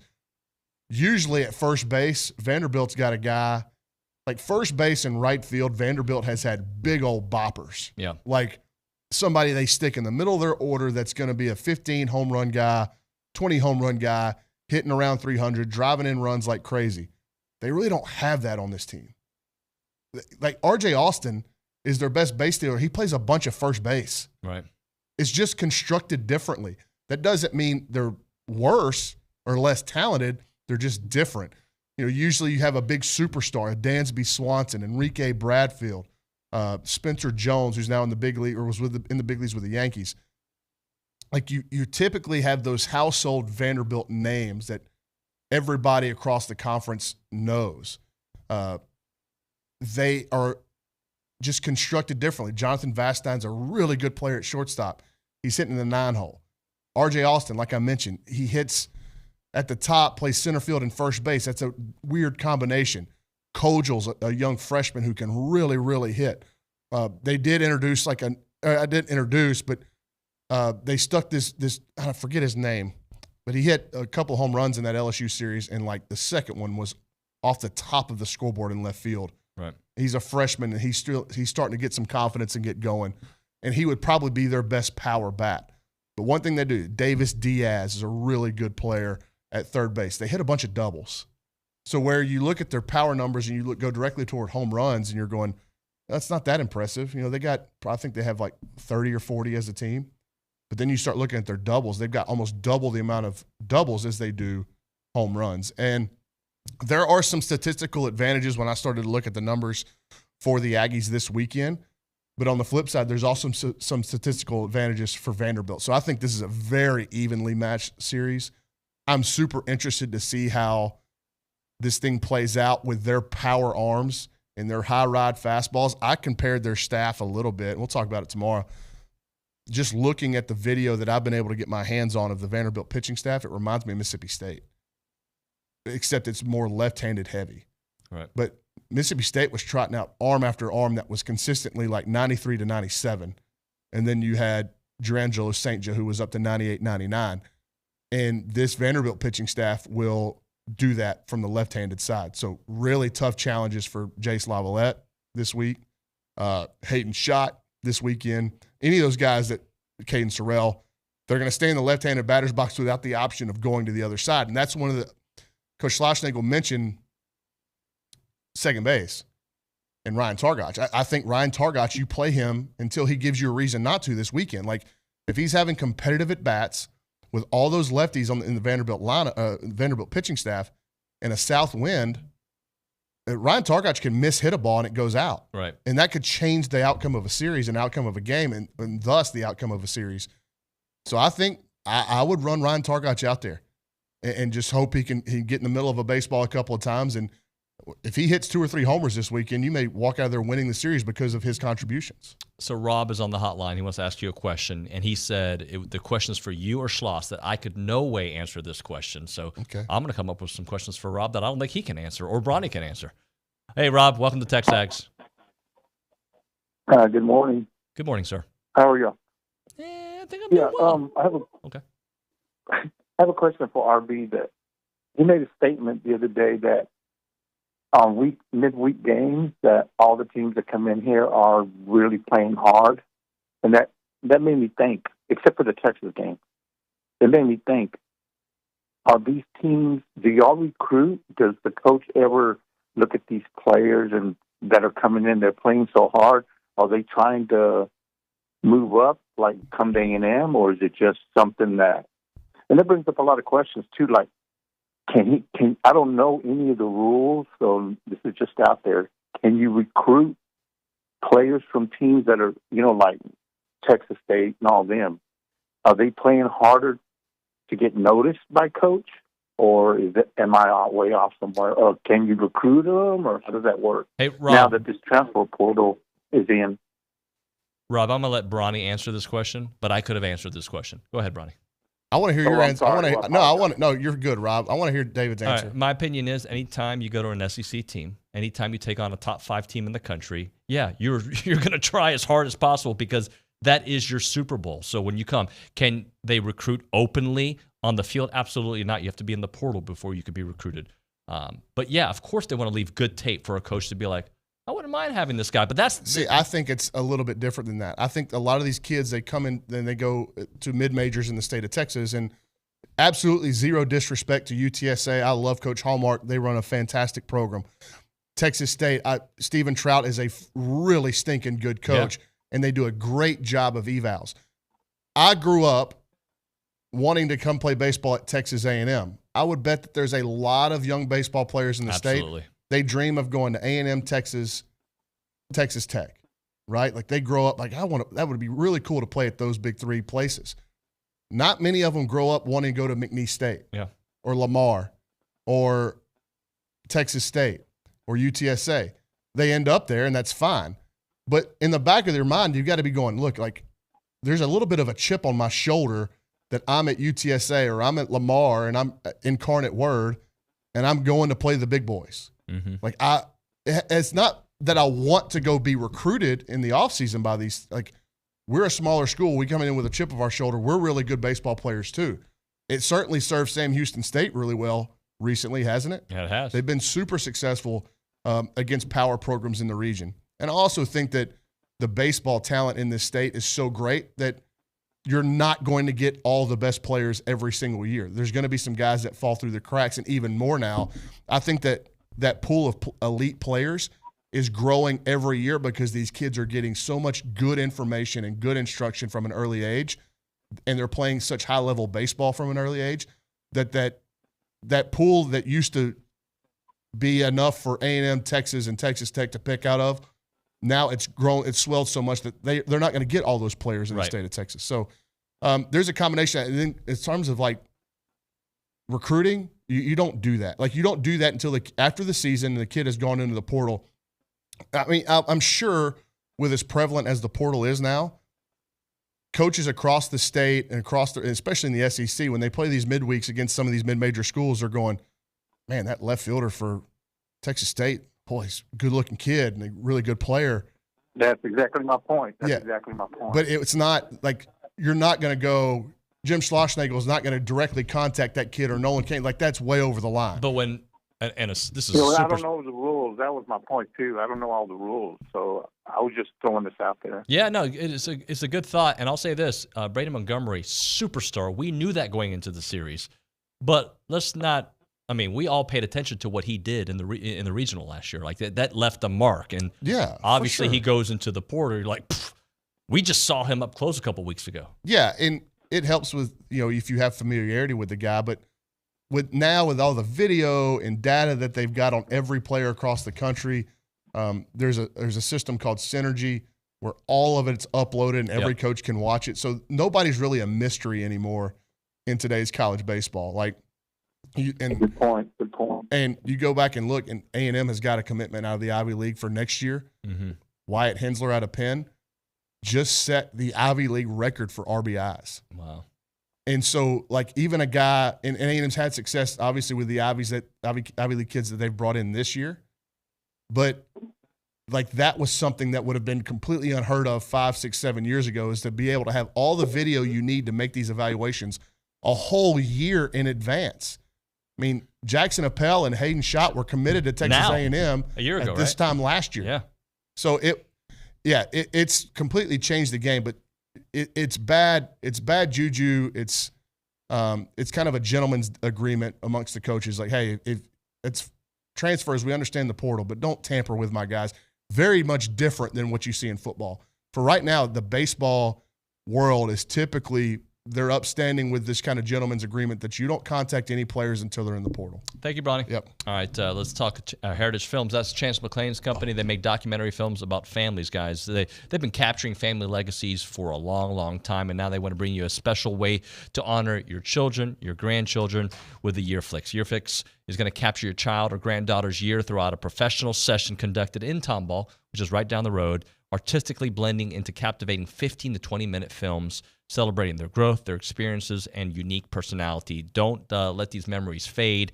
Make their memories and moments last forever. They really asked some awesome questions. We did it with one of our daughters, and it was just such a cool event. We're going to do it for all 4 of the kids, too, because it doesn't matter the age, right? You can do it.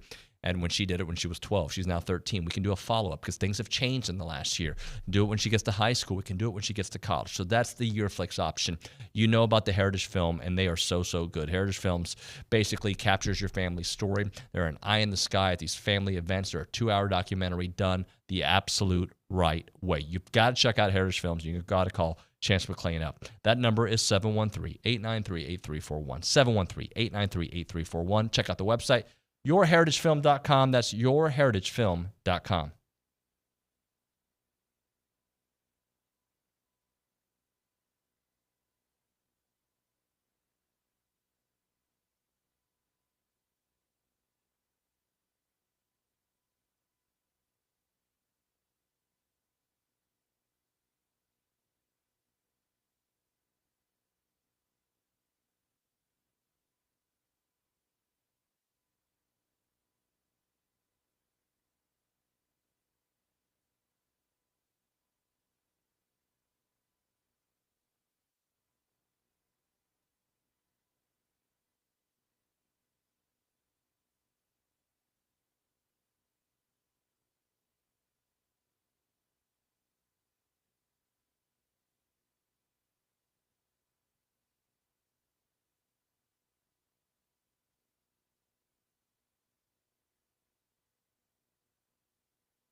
This is TexAgs Radio. Sorry, just felt like being in that voice. This TexAgs Radio, presented by David Gardner's Jewelers, Rollo Insurance Studio. It is now time for Around College Athletics, brought to you by Milliken Reserve, a College Station community featuring homes, trails, farms, and wide open spaces. And by the way, they have a mission to build a healthy community around nature. Take part in the Milliken Reserve community with a Conservancy membership. Learn more at millikenreserve.com. We go to the hotline.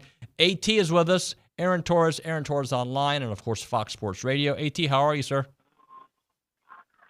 Bronny, what's going on? Oh, wait, is this Bronny? Is Bronny the full-time? Is this Nuño? I haven't talked to you in a while. What's up, man? How you doing? I thought this was Bronny. Oh, Aaron, I'm sorry, your voice cut out. We didn't hear any of that. You want to start over? Oh, you didn't? Okay, yeah. Just no, kidding. Okay, Bronny. What's up, man? How you doing? You good? I'm great. Let's just be honest about it. You also took a little bit of time off. You missed one of our calls because you were in Vegas partying your butt off. So this is we get dual blame, okay? All right. Listen, I'm not here to point fingers, but no, I'm kidding. I listen. I'll say this for people who are not familiar with our business. We love what we do. I don't want to speak for you, but we appreciate every opportunity that we get. But also at the same time, listen, when you get in a little bit of a slow cycle, if such a thing exists, then you got to take full advantage, spend time with the family. Trust me, I will be out of town a lot of weekends over the course of this summer. So I'm just giving you a hard time, David, but it's great to be with you. I've missed you. Love talking to Bronny, but it's also great to talk with you as well. Well, congratulations, back-to-back champions, your UConn Huskies. How about that? Oh, thank you. Yeah, how about that? Yeah, no, I mean, I didn't really play much of a role, but it was, listen, it was fun. It was awesome. And, listen, I'm obviously grateful as a UConn fan to, see all these things in my lifetime. But I'll say this, David, even by the insane standard of UConn basketball, that was an insane season. And it was interesting because you know how it is, being a fan, covering a team, whatever, is that there's always like that old school fan that, it was always better back in the day, this and that. And talking to UConn fans after the game on Monday night, I think everyone pretty much agrees that is the best UConn basketball team in the history of the program, which is kind of incredible to think about all the great teams that they've had. And then I do think, listen, I'm not one that always feels like I have to compare what's my top 10 this and the greatest that, but I do think based on how they dominated that tournament, how they dominated the entire season, I think that's in the short conversation for greatest team, certainly in the modern history of college basketball, maybe of this century. But I think you can put them up there with just about anybody because what they did over the course of the past couple weeks was, really the last couple months was absolutely incredible. Dan Hurley's not going anywhere, right? Like, not anytime soon. There's no Kentucky job or big job he's got everything he wants, right? Yeah. No, it's a great question. So to answer the question, listen, I will say there is a dollar amount that an SEC school or a Big Ten school could offer that UConn couldn't match at some point, right? Like, I think if we're talking about making him the highest paid coach relative to everybody else in the sport, I think UConn can match it. I think if you threw out $15 million a year, I don't think UConn can match it. So the bottom line is, I don't think he's going anywhere. He's never been motivated by money. Nate Oates has said this every time he signs a contract extension. He said, look, I was a high school coach about 8-9 years ago. I'm grateful that somebody wants me to coach their basketball team at this level. And I think there's a lot of that with Dan Hurley, who started as a high school coach, worked his way up to the low major, the mid-major. I actually thought one of his funnier comments over the course of the week was, he was asked about other jobs, and I think it was the Kentucky job specifically.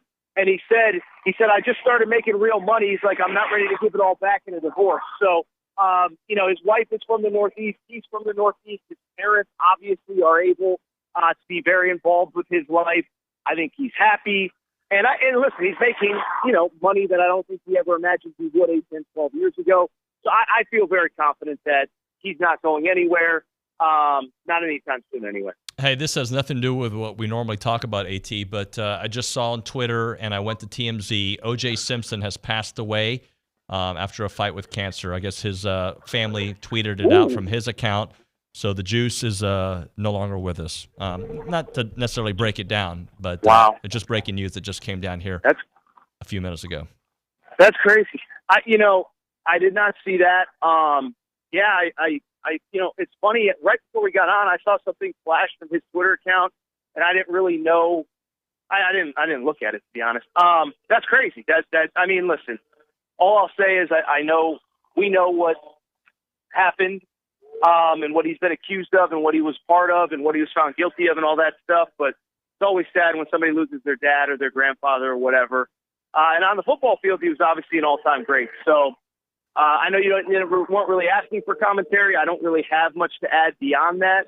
But like I said, anytime anybody loses a father or grandfather, that's always a hard thing.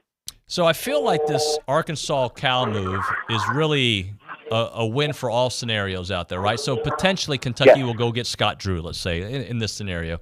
And Coach Cal goes to Arkansas. Both SEC teams, I think, get exactly what they want in that kind of scenario. Am I right here? Do you track with that? So I do, and a couple things. One, I was fortunate enough, Wes Moore, the guy who broke the story out of Arkansas, is a good friend of mine. I've known him for years. I actually had him on my show on Sunday night, as the news was kind of breaking. And I think what stood out to me and what he told me was, because, listen, every time he talks about Calipari, there's always whatever.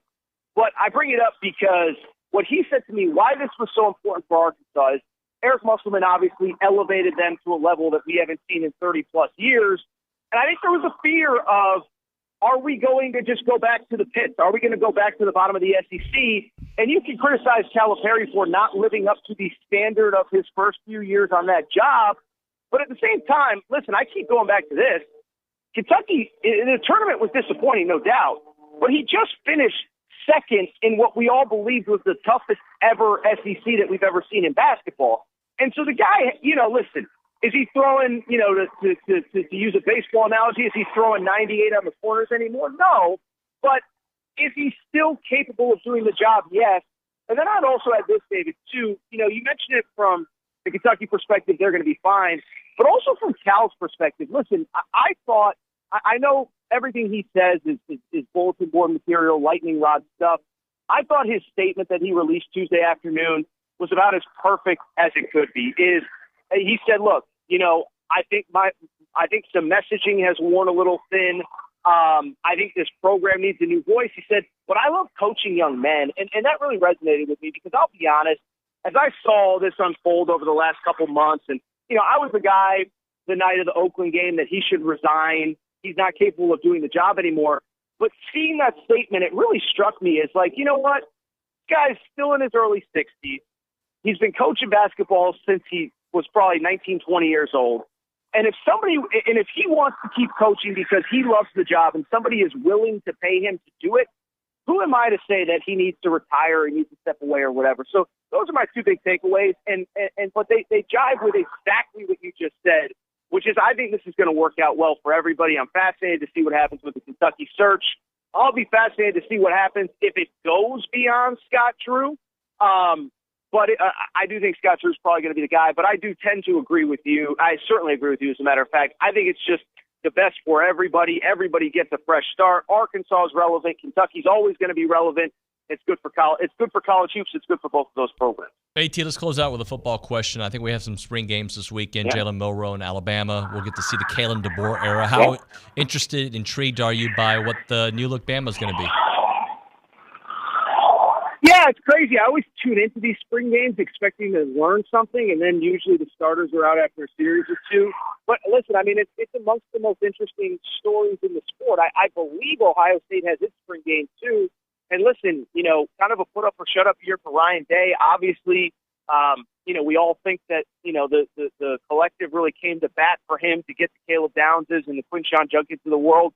So I'll tune in. I'm not going to make any sweeping judgments about what Kalen DeBoer is capable of this year or what Ohio State is capable of under Ryan Day this season. But I'll absolutely tune in. And I think it's great for college sports as a whole that these games are getting more promotion. The Ohio State game is on Fox. Obviously, the Bama game is always going to resonate.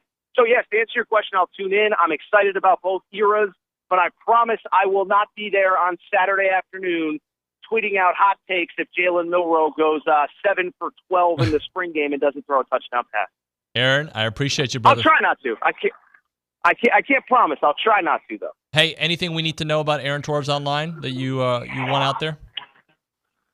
No, the podcast is humming right now, man. I mean, it's just every day. This Calipari thing is just we're humming, and I know it's.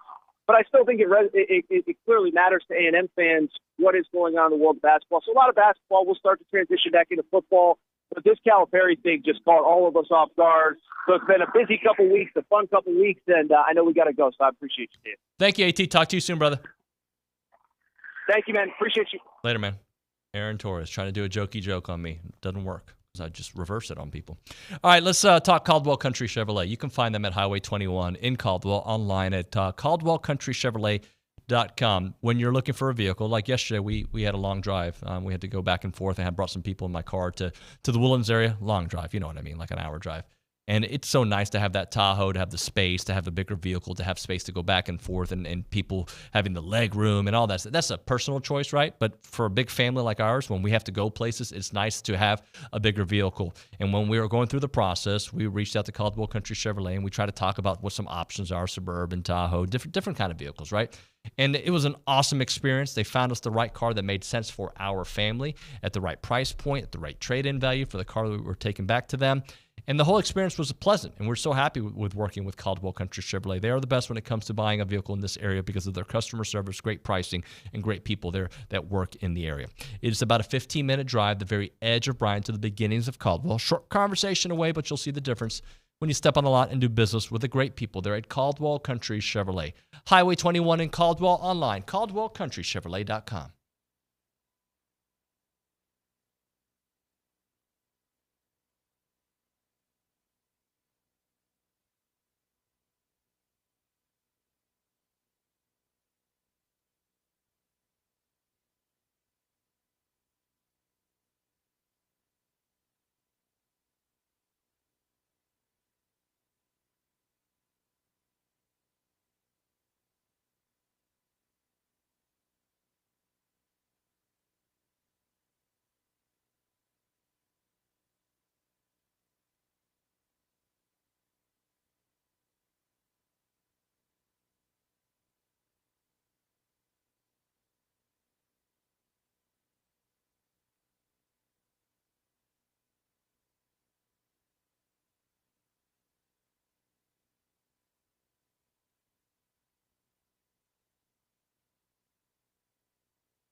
Welcome back in. TexAgs Radio, presented by David Gardner's Jewelers, Rollo Insurance. I don't know why did I say it like that, Kaylin? What was up with that? It was exciting. David Gardner's Jewelers. Sorry. You were going to give us some little tidbits, track tidbits, correct? Yes. So the Aggies we had Pat Henry in here yesterday talking about them, but I just wanted to go back through some full stats that they have. They have very much impressed through the first 4 weeks of their outdoor competition. Both men's and women's are ranked #1 in the country. A&M also has 4 individual and national leaders. Tamara Chapman made her heptathlon debut at the 44 Farms Team Invitational last weekend with a PR of 6,219 points at the event, leads the nation and ranks her second in Aggie history. Amara Diston continues her incredible run for the indoor season in jumps, and the NCAA just updated their Bowerman watch list, which is an annual award presented basically to like the most outstanding athlete in collegiate track and field, and she has not moved from that #1 position since February 2nd. Sam Whitmarsh also is at the top of the rankings in the 800, and Jacqueline Scott in the 110 hurdles. We've got the Brian Clay Invitational coming up. A&M has 10 athletes competing in probably one of the most prestigious distance events in the countries, and they will start today and it'll go through Saturday. Excellent stuff. Thank you very much. All right, when we come back here on TexAgs Radio, we'll do a little softball. Megan Gibson Loftin going to be joining us. We'll talk a little bit about Aggie softball. They're playing great. They got a big series coming up with Alabama. We'll talk to her about that, get her thoughts on Emily Kennedy, who's been fire all season long. We'll also talk to the fan show guys. I'm sorry about that, guys, but they're coming at 10:35. It's TexAgs Radio, presented by David Gardner's Jewelers.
All right, we're back here on TexAgs Radio. We are presented by David Gardner's Jewelers. We're here in the Rollo Insurance Studio. So let's talk a little Aggie softball because they're fun to talk about. They're playing great ball, and they got a big series coming up.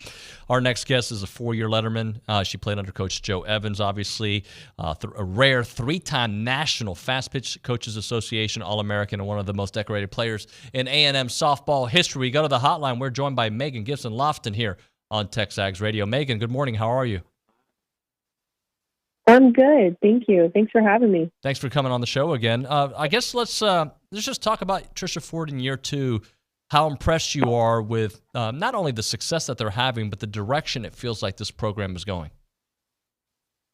Yeah, I think it's really exciting to even just think that they're only in year 2 under her, and they've made such huge progress and have already, broken a lot of records.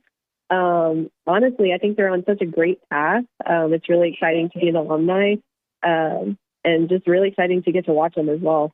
Well, our friend at KBTX, Tyler Shaw, has this article out. Kennedy is talking about Emily Kennedy, by the way. One of the is the first Aggie to receive back-to-back Conference Pitcher of the Week honors since All-American Megan Gibson did it back in 2008. And you're also one of her mentors. So just talk a little bit about what you've seen from Emily and just the success she's having. I'm biased. I love Emily. I consider her kind of one of my extended children, but she's done such a great job this year. And the biggest adjustment that she's made, just as an outsider being one of her coaches, but also talking to her, is her mentality.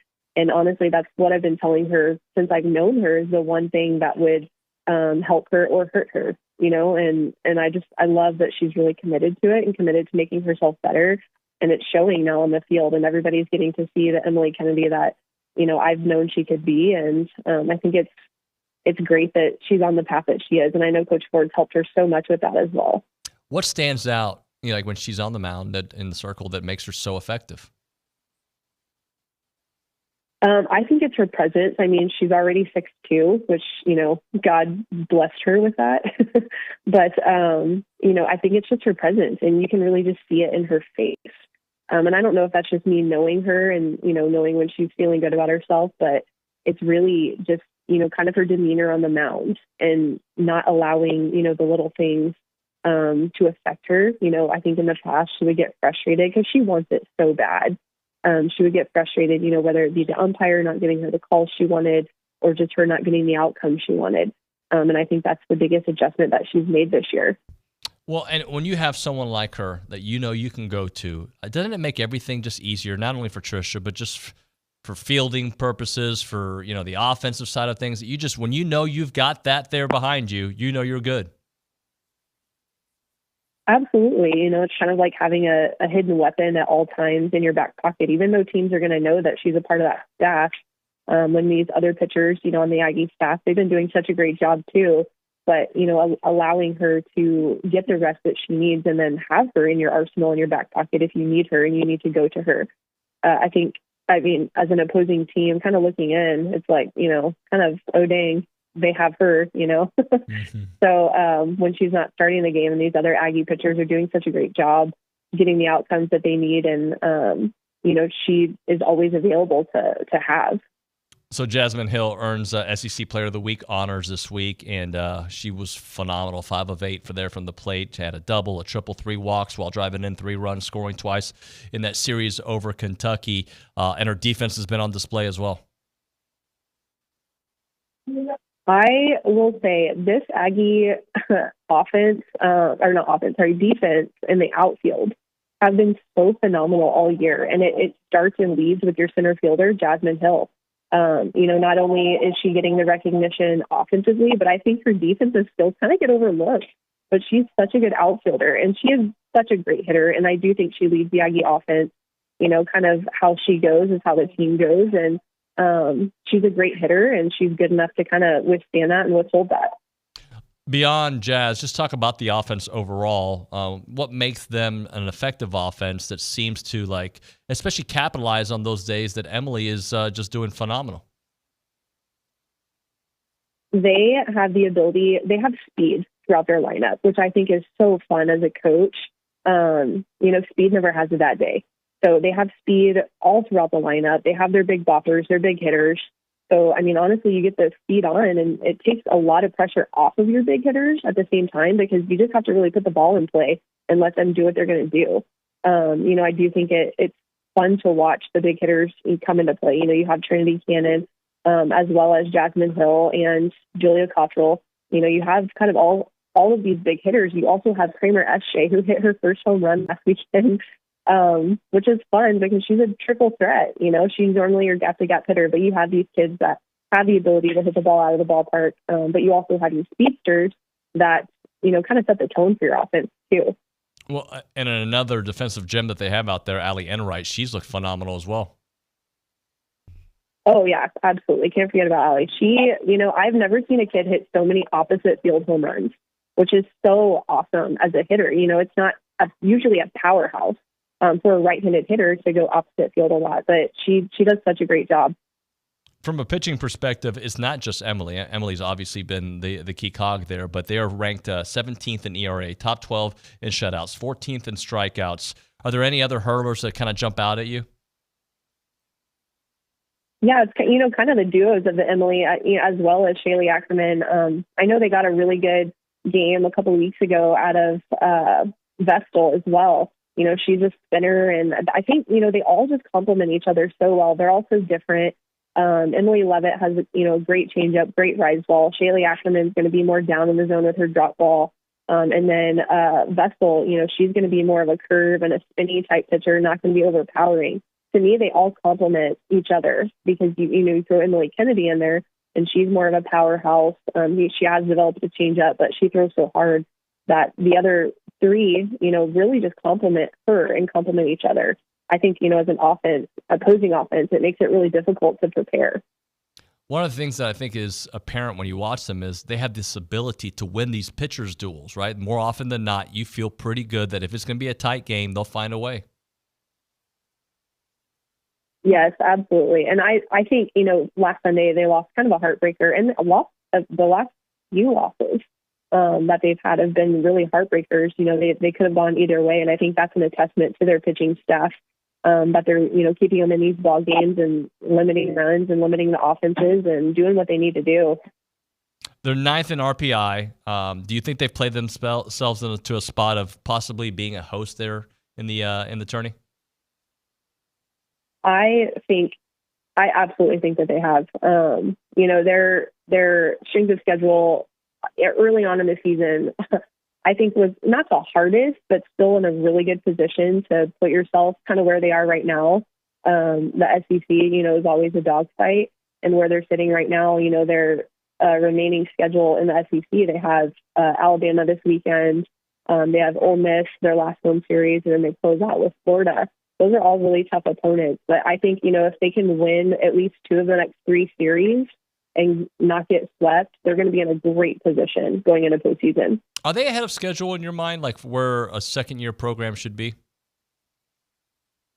I think so. And if you kind of look at the history of where they were leading into, the Ford era, I think they're ahead of schedule. I don't really know if there's a timeline on it, but, you don't really expect year 1, year 2 to be really successful, overly successful. And I think obviously they still have the rest of the season to go, but I think, they're on the track and in a really good position to compete this year. And they're lining up with a lot of what the 2017 Aggie softball team did, which is go to the World Series, but record by record, kind of looking at the stats on paper, that's kind of where they're sitting right now. So I think by far they are ahead of schedule.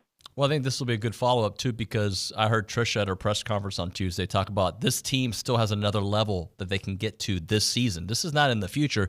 She believes that there's better softball in the future for this team. Do you see that, some higher levels for this team? Yeah, and I think just like any other team, you have your ups and your downs and your bumps in the road. I do think they're not firing on all cylinders, which is still exciting because you're not at the end of the season where you need that. And it sets them up for the future. I think the series this weekend where they're at Alabama is such a huge series for them in a recruitment standpoint, because they're going to be on national television, which is, huge, but it's also big when you have a number signed by your name so that you're nationally ranked. So it's kind of more than, just the current season. It sets you up for the recruitment of these players, that may be interested, that are interested, but it also sets the tone, for the future. And I think they're sitting in such a great position and doing such a great job this year of building the program for the future. Well, and that momentum, I think, really resonates with kids trying to figure out where they're going to go, right? Like you can always want to be an Aggie, right? There's definitely those out there. But then when you feel like, man, the arrow's pointing up there at Texas A&M, it is a game changer when it comes to these top recruits. Oh, absolutely. Being in the SEC is already one of those that kind of puts that asterisk by your school, so to speak. But having a program, that was, not in the best position before Coach Ford took over, and then is, just trending upward, like you said earlier. These Aggie, players right now on the team are a huge reason for that. They're essentially helping build the program and build it to, hopefully, it'll be a powerhouse, but building it for the future and building it for the recruitment of, those athletes that are, still trying to figure out where they want to go. Well, you mentioned the SEC there a moment ago. Let's just kind of go there for a moment, knowing that Texas is coming into the conference, how much more difficult with Texas and Oklahoma coming into the conference, and what that'll mean, especially renewing that rivalry from a softball perspective. Texas is, I think that they're ranked number one now, but, having Texas and Oklahoma go back and forth between number one and number two for a while throughout the season so far. And, they're essentially, Texas, it's essentially kind of an up-and-coming program, again, with a takeover there with Mike White. Oklahoma, obviously, the powerhouse, but I think it's great for softball, and it's great for the SEC. It's going to make the conference even harder, if that was even possible. But, it still is such a great thing for our sports. And, the A&M softball team, I think as a program, you're excited that you have these people coming into the conference too. But it is going to be good for the sport, whether coaches like it or not. I think it's going to be great. Well, help us get ready for this series with Alabama. Tell us what you know about this Alabama team. I think it's easy to kind of look and say Alabama's having a quote unquote down year. They're not, kind of dominating as they have in the past throughout their season. They're having a lot of bumps in their road, so to speak, but they are still ranked. So that doesn't mean that they're, bad by any means, but for them, they're having a down year, which I think is such a great opportunity for A&M to kind of jump all over it, go into Rhodes Stadium this weekend and get a series win. Obviously you hope for a series win, but even better if you get a series sweep. Their pitching is doing a good job. They don't have, I guess, the dominant pitcher. They have more of like a duo, more of a staff, which is kind of what a lot of these teams are going to. But to me, they don't really have like an Emily Kennedy. So I think, going in there, I think it's looking really good. It's going to be tough either way. It's always hard to play in Tuscaloosa, but I think it's going to be a good weekend. Well, when you look at what they've done this year, they got 29 wins, only 8 losses. A&M also has 8 losses. But the difference has been conference play, where A&M has really done well, 10 wins there to the 6 wins for Alabama. So I feel like A&M has sustained what we saw in the non-conference when it gets to SEC play. Yeah, and that's, really a part of the puzzle is to make sure that you're preparing yourself early on for SEC. But I agree. I think Alabama, like I said, it's kind of hard to say that they're having a down year, but they're losing more than what they should be or what they have in the past, I guess you could say. So I think as far as it goes, it's looking good for A&M, but they also have to go in and take care of business. Well, there's not that much time left. I think they've got, 3 conference series, and then they have an off week in the middle of all that. So what's kind of the mindset here for a team that's in the hunt like A&M is, considering it's still life in the SEC and there's still work to do? I think, just trending upward to work yourself into postseason. Obviously you hope to win the remaining parts of your game and win out SEC, but is that likely? Maybe not. So therefore you're trying to win every series. That puts you in a way better position. And honestly, you're not trying to get swept, but you don't want to go in thinking that, you're trying to win every single game and try to pull every single one out you can, but working upward to work them into postseason. So everything's trending in the right direction and they're firing on all cylinders going into postseason. Megan, how are things at 12 softball? They are good. They are very good. Our youth teams are kind of in the wrath of rolling into, I guess you could say, early summer. Excuse me. And our high school roles are finishing up, about to get started with practices here in the next 3 weeks, I guess. So it's going good. Things are going well. Good stuff. Well, thank you so much for making a few minutes for us. We look forward to catching up with you, especially as we get closer to conference time or conference tourney time, the NCAA tournament, if I could speak English today. We're looking forward to catching up with you here in the future. Yeah, absolutely. Thanks for the call. Thank you. Megan Gibson Loftin there on the hotline, bringing her great analysis here on the program. If you have a child interested in softball, you need to reach out to 12 Softball. They do a great job over there. So it's good deals, and she's heading that all up over there. Good stuff. All right, we'll hit a break here. When we come back on TexAgs Radio, we're going to revisit some of the Coach Elko stuff from yesterday's press conference. Plus, we'll go around the SEC and get you ready for the fan show. I know, guys. I'm sorry about that, but it's coming. And they're going to be good today. They're going to be good. I promise that. All right, let's talk Troubadour Festival, a Texas barbecue and music experience. So they'll be at Aggie Park here real soon, Saturday, May the 18th, a little bit more than a month. And this year's event is going to be bigger and better than last year. And yeah, last year's event was incredible. They're bringing together 35 of the best barbecue joints in Texas for you to indulge in unlimited samples of their incredible smoke creations. Protein galore. You can't forget about the music as well. Great acts going to be on the stage, on two stages, I should say, including this year's headliner, country music icon Travis Tritt. He's going to be joined by Texas country legend Pat Green, as well as William Clark Green, the Red Clay Strays, Cameron Sackey Band, and much, much more. So if you want to experience just a barbecue, or if you want to do the barbecue and the concert, or you just want to do the concert, there's a ticket for you. And tickets are on sale at TroubadourFestival.com. Again, that is TroubadourFestival.com. Get your tickets now. We'll see you at Aggie Park. Again, that's going to be on Saturday, May the 18th, Troubadour Festival at Aggie Park.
And we're back here on TexAgs Radio, presented by David Gardner's Jewelers, Rollo Insurance Studio.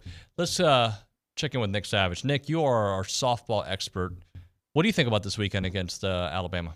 I feel pretty good. I think kind of with the baseball team, like they've showed us enough to where we like, okay, we can start talking about them. They're pretty good.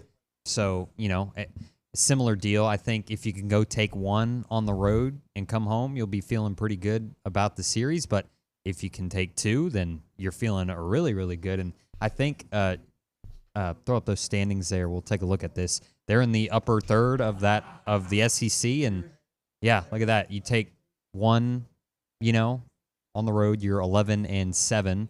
But if you take two, you're going to be 12-6. So if you have a rough weekend, you fall way down the pack. So if you get swept, yeah, it won't be fun. But if you sweep, bam. Yeah. Potentially we'll see what happens with Florida this weekend. And put up the rest of their schedule there, Cole, and let's take a look there. And yeah, I mean, winnable series against Ole Miss. That's at Davis Diamond. So you got to go to Florida, though. Yeah, got to look at Florida. And then, depending on how they fare in the SEC tournament, I was looking at the RPI. I came up with that, little note for Megan Gibson Loftin, but I think we might be able to start thinking about them possibly hosting a regional as well. So think about how fun that would be if, Aggie baseball gets one, Aggie softball gets one. A lot of Diamond sports to be watched in the postseason this season, hopefully. Big weekend for both programs, no doubt about that. Let's go to the Angry Elephant News and Social Center and get around the SEC. What do we have there, Caitlin? Yeah, we have a lot of quick little things. We'll start with baseball. Florida got beat for the third time this season by their in-state rival FSU, who has outscored them 45-15 on the year. Ben Bybee struck out 4 over 5 innings of 1-run ball to lead number 1 Arkansas to a 5-1 midweek win against San Jose State on Tuesday night, and Colin Fisher struck out 3 through 3 innings to give Arkansas an 8-2 win over San Jose State on Wednesday night. Its program record is 23 consecutive wins at the Baum-Walker Stadium. With those wins, the Razorbacks improved to 29-3 overall on the season, their best 32-game start in program history. Arkansas wins 29 through its first 32 games of the season. More track and field. There's 18 SEC track and field and cross-country teams ranked nationally. A&M still holds the top spot, men and women's. The SEC has had 4 of the top 5 spots in the men's ranking, with Florida following A&M at 2, LSU at 4, and Alabama at 5. On the women's side, the SEC holds the 3 top spots, with LSU at number 2 and South Carolina at number 3. We saw John Calipari has signed a 5-year contract with the Razorbacks with a beginning salary of $7 million per season. College basketball is way too early top 25 rankings for the 24-25 by 24/7 Sports came out with a list that doesn't factor in transfer portal or any possible transfers, but just as it is right now, they've got Alabama at number 5, Tennessee at number 7, Auburn at number 11, Florida at number 17, and A&M at number 23. I think that's fair. I think that's absolutely fair, considering we don't know the Boots' replacement yet, right? And that's going to be a big part of their offense and a big part of this team. So that I think that is very fair. And considering, look, they didn't live up to expectations most of the season. They did turn it on at the end. Yeah, after that little 5-week span, I'm feeling good about a top 25 spot about 11 months before. Yeah. We get back to the tournament. The last thing I've got is just some football recruiting. It's decision day for Elba, the high school class of 25's running back Alvin Henderson, who's listed as the top 247 according to 247 Sports, and he's choosing from today Auburn, Florida State, Miami, and Penn State, which will be live on 247 Sports YouTube channel at 1 p.m. Interesting stuff there. I I'm more interested in what's going to happen over the weekend because A&M's in the mix for a couple of guys. Thank you very much. Good stuff there, Caitlin, as always. You're welcome. I do want you guys to pay attention to something that Coach Elko said yesterday. So when you listen to this soundbite, he's talking about the transfer portal. And I think it is as genuine as an answer as a head coach can give, considering the wild, wild west that we are in with this transfer portal. And by the way, I think the portal opens up for football on the 16th, April the 16th, if I remember correctly. But like a couple things, and we'll break it down afterwards, but a couple things that jump out to me that I think were intriguing. It's like, look, our football program is in a really good place, but you never know where an 18 to 22-year-old's mind is, right? But when you think about who is here and who is contributing and who's expected to be contributing, those guys are happy. So here's yesterday, Coach Elko breaking down the transfer portal. No clue. This portal stuff is so wild and crazy. You know, I know that our kids are happy. I know that our kids are happy in the direction of the program. You know, to what level and degree some kid is going to feel like he's buried on the depth chart or doesn't have the right opportunity that he wants and feels like he needs to go. I don't think I'm necessarily overly concerned with guys who are you know, clear-cut returning players or difference makers in our program. I think there's a very good vibe around our program right now, and so I would be really surprised if something like that happened. But you know, you just never know where that line gets drawn for a kid of I'm not in the position I want to be in or I think I need to be in, and so I think I need to go. You just don't know. You have no idea where that is for each kid. So you know, like everything, you know, we're going to be very open in the spring portal in terms of evaluating and trying to see where there's value to be added. If we feel like there's value to be added, we're going to try to take advantage of it. I think, you know, it's different in college because there's multiple levels and layers of free agency, but I think that's the free agency model, right, is the transfer portal. Yeah, it is free agency, and it's the only difference is at least free agency, you can look at a contract and figure out when that free agency ends, right? You can actually see, all right, we've got so-and-so for 3 years, unless we decide to trade them or there's something crazy happens, right? Right now, you can go in the portal as much as you want. On the 16th, what is that, a Thursday of next week? Is that right, Caitlin? Can you look at the map? I don't even know. Was it Wednesday of next week? Yes, I'll look. Like, there's going to be a lot of people that, look, you're going to see superstar athletes across the board go in the portal, and we've already seen this, just to get more money from the place that they're at, even though they have no intentions of leaving because they got to send a sign. NIL, step it up, right? You're going to see that. You're going to see people like, man, I don't want to wait another year to start. This sucks, right?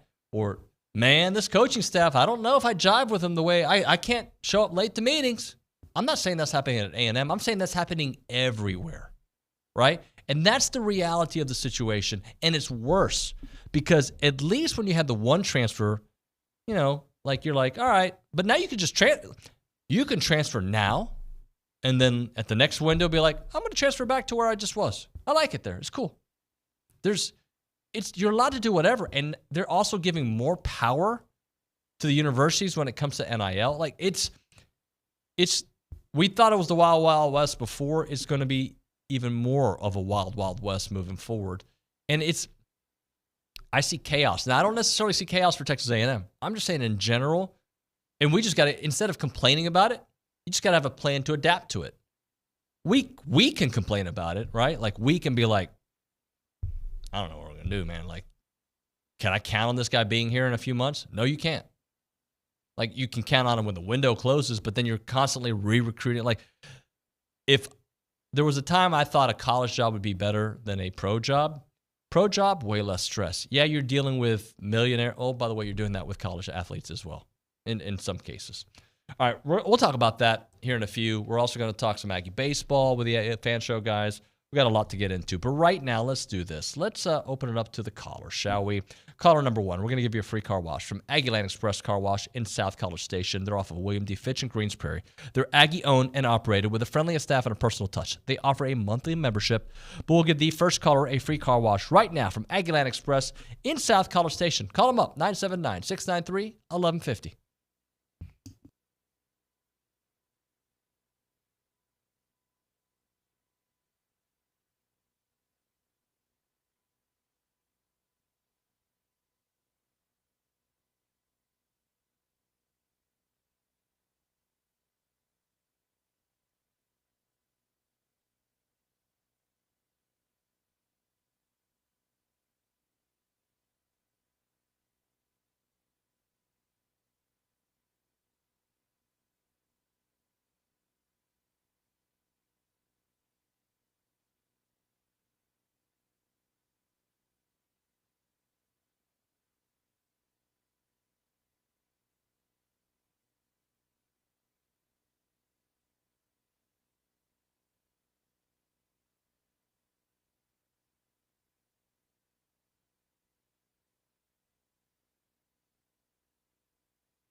Good God Almighty. The fan show's back. Well, they've been back. I was gone for a couple Thursdays.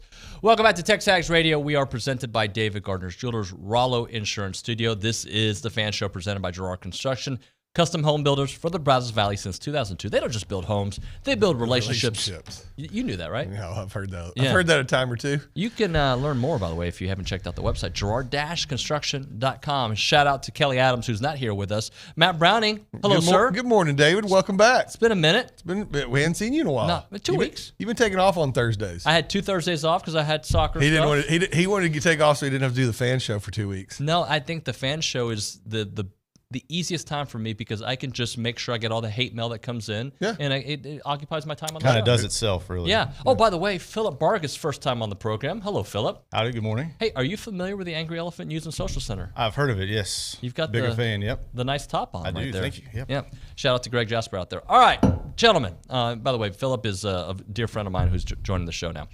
Let's talk about what's on your mind. And I'm looking at you. But I think we got to go first with Philip. Yeah, he's got to start. He's the newbie, new right? blood. We got to get it. Indoctrinated. Yes, indoctrinated. See? I was about to say something else, but I pulled back on the reins before I said it. Indoctrinated. Philip, what's on your mind? For me, it's got to be the Astros. Getting pitching healthy so they can kind of turn this ship around. Right, 4-9.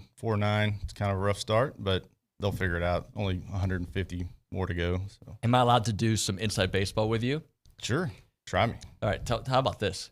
He likes the Braves. Mm-hmm. He likes the Astros. Mm-hmm. And he likes the Rangers.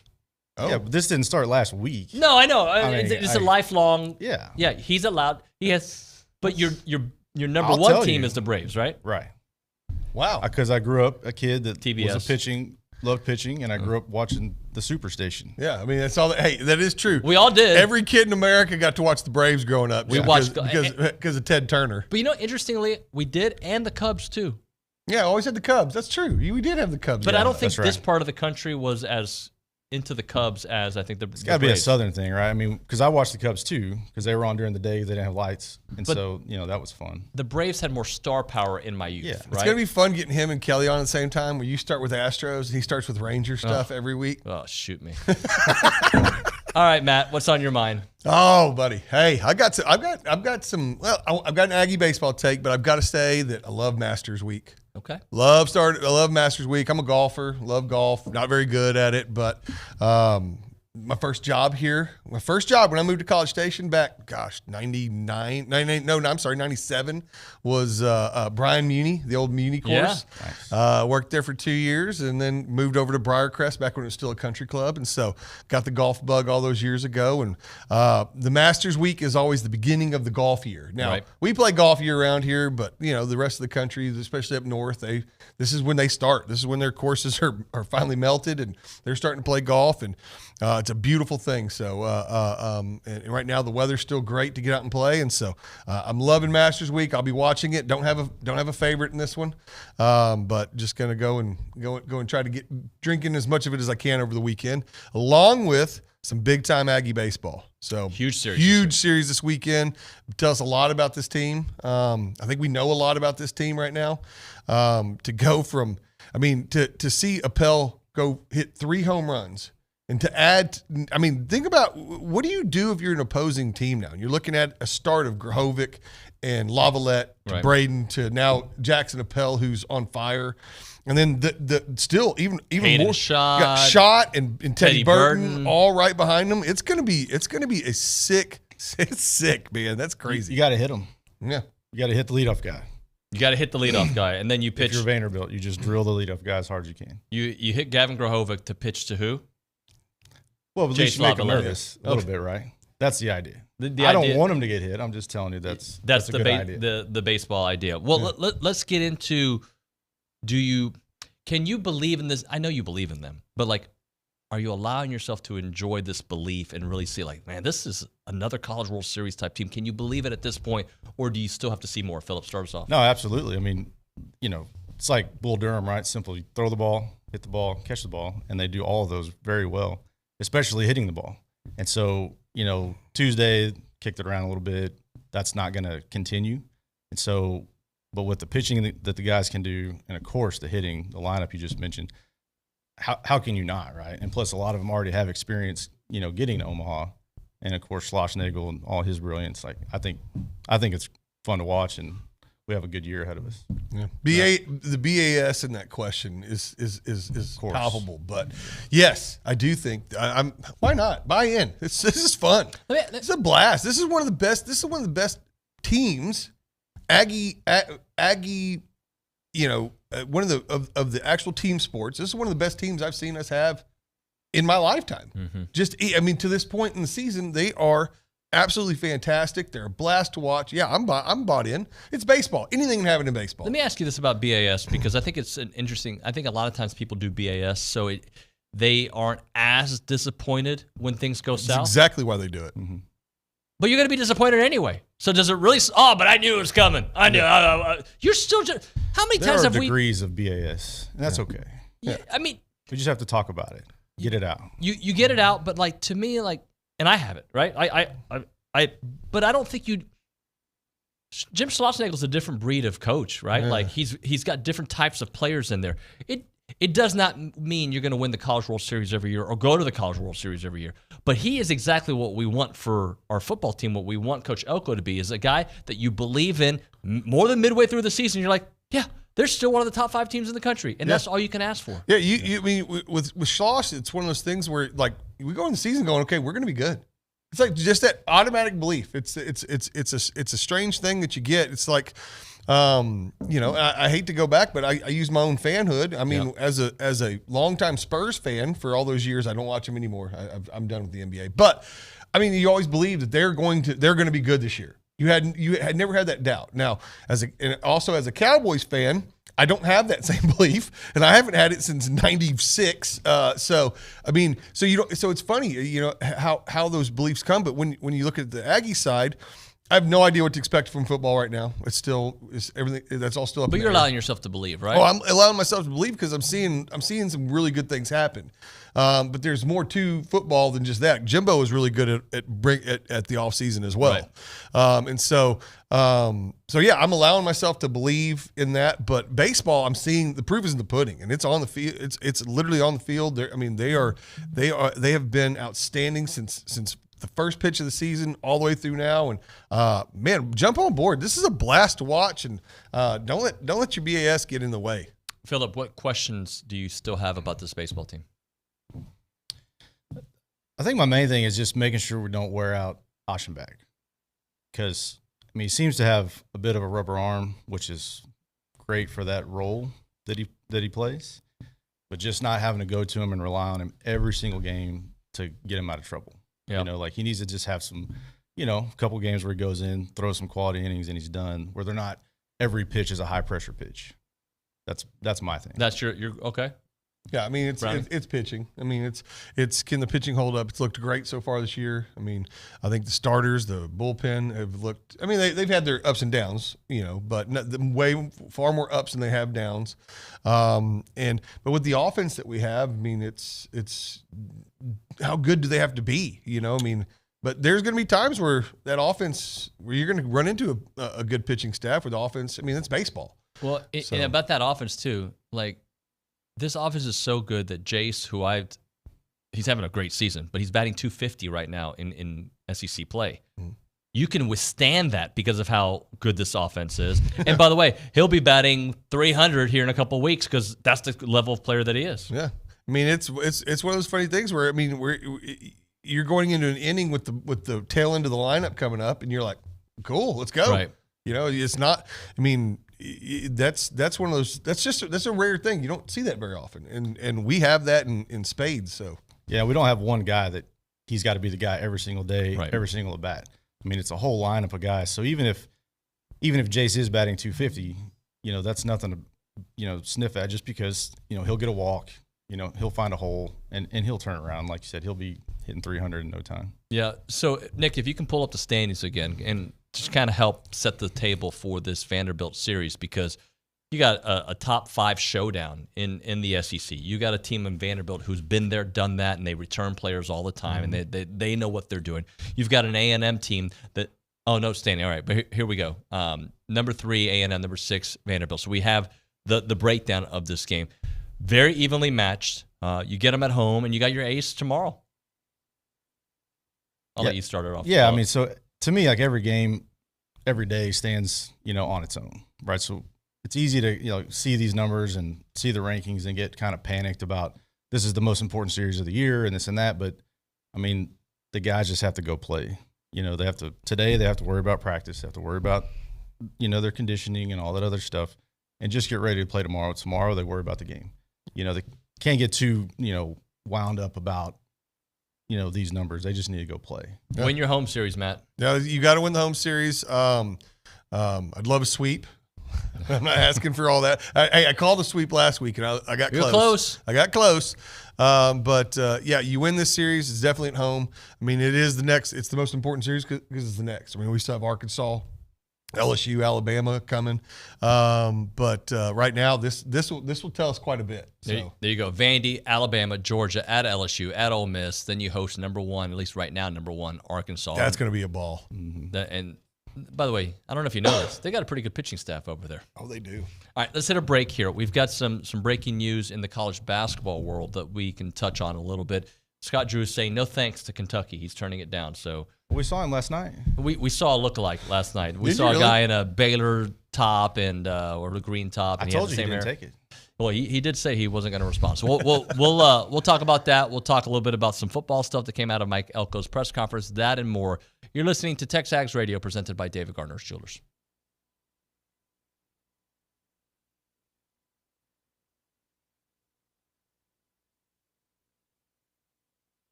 All right, TexAgs Radio here, presented by David Gardner's Jewelers.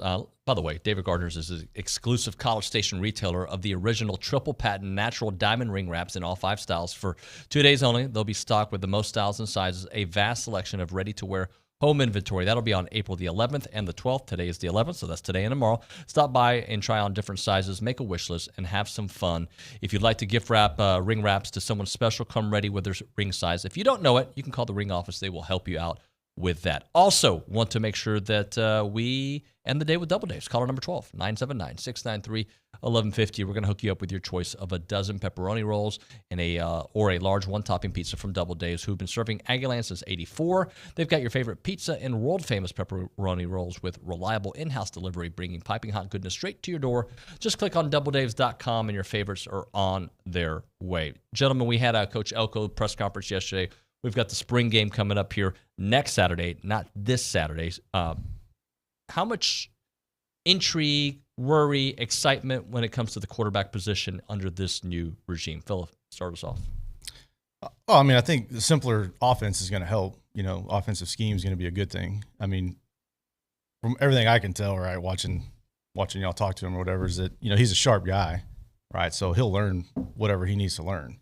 I mean, my biggest thing is I just hope he plays the whole season, right? And that our offensive line gives him that opportunity to show us what he can do for an entire season and see just how far we can really go, with a top-notch quarterback. I've considered this too because he's still not healthy. The ankle's still not healthy, and it just goes back on, man, what happened to it? I know that they don't talk about it. Right. I mean, but I know he's touched on it here with Billy when they've had their talks here in the studio. But yeah, it's a little concerning that ankle's, I mean, it's been, 9 months? Yeah, but I think what we think of healthy and what an athlete thinks of healthy are two different things, right? Like, when do you have the confidence to go out and run and make the spectacular plays that you can? Like, to me, there's different phases. People who come back from knee injuries, they're healthy, but they don't have the confidence. They don't have the strength to do what they're normally doing. And I think it's all part of the process. Pushing off and I mean, especially quarterback, the footwork that he's going to need. Yep. And, that sort of thing. But I mean, it gives me just a little bit of pause. But I mean, at the same time, I agree. I think a simplified offense should do wonders. I mean, especially for the receiving core. I know that they had, like, in Jimbo's offense, there was all sorts of crazy different things they're supposed to do. So I'm looking forward to the spring game to see what they just see a little taste of it. And, the simplification that you mentioned there, to me, is going to go such a long way, because the offensive line maybe doesn't have to think as much. The quarterback doesn't have to do math problems. The wide receivers what that'll do for an up-tempo offense when they want to go up-tempo, to me, could be the difference. I do want to ask you guys, and I'll start off with you, Matt, position groups. And next week with the spring game coming, we'll definitely break down these groups a little bit more. But what's the group that you have your eyes on? The D-line. Yeah. It's always, for me, it's D-line. I mean, because we've got a lot of turnover there, but you also have a ton of talent still in the building. When you got DJ Hicks, you got Brownlow Dindy coming back in. You've got some good edge guys, some of the transfer portal guys. What's the kid's name from Purdue? That just transferred in. I'm forgetting his name. Yeah, I can't. Sorry if you're listening. But D-line is. You're talking about defensive line, Nick Scorton. Yes, Sorry. Yeah. Scorton. Nick Scorton. Scouting. Sorry, I was thinking another position. Yep. Group. So that's the position group that I'm constantly keeping an eye on, because I think on the defensive side of the ball in the SEC especially, that's probably the most important position. Yesterday, Elko's talking about Scorton and why he didn't offer him when he was at Bryan High, and that was part of Elko's kind of rotation, one of the schools he would visit, and he's like, he just didn't have his body type wasn't translating to what we thought an SEC body would be, and he goes, credit to Nick, he worked on his body, he got bigger, he got stronger, he got faster, and look at him now, like he is, he led the Big Ten in sacks, he comes here, he's going to carve his way into the NFL for sure with this trajectory. Yeah. Unfortunately, to echo what I just said, to me, it's still the offensive line. We just got to see these guys protect the quarterback for a year, because it's been 3 or 4 years since we've had a quarterback play an entire season. The defense is always good. I mean, they're always going to hold up, I think, and it's just going to be that guy that can protect those guys that can protect the quarterback. Have some opportunities downfield, and establish a run game as always. Yeah, the run game's big because, I mean, we did not run the ball well last year. So getting those holes open for some, a guy like Reuben Owens, who's a stud, Le'Veon Moss, who's a stud, just give them some room and see what they can do. See, for me, and just to be different, because I think it's always about the offensive line. That's the success story for a Jimbo Fisher-led team. I think any team, right? It starts with the trenches. So I understand your defensive line. I get the quarterback. I get all that. But to be different. Secondary. How'd you know? I figured that's where you're going. I figured that's where you're going. Yeah, just because turn around. They didn't turn around. They were thrown on all game long, right? Like Miami threw for everybody threw on them, right? Mm-hmm. Get some new pieces in there. Get some different philosophy back there. You have Coach Elko leading the defense. Let's be honest. Like he and Coach Bateman are going to work together and make an awesome defense. Yeah. If the secondary is up to par and you get better offensive line, then yeah, those close games that A&M keeps losing, they start winning. It's true. That's true. I like it. Yeah.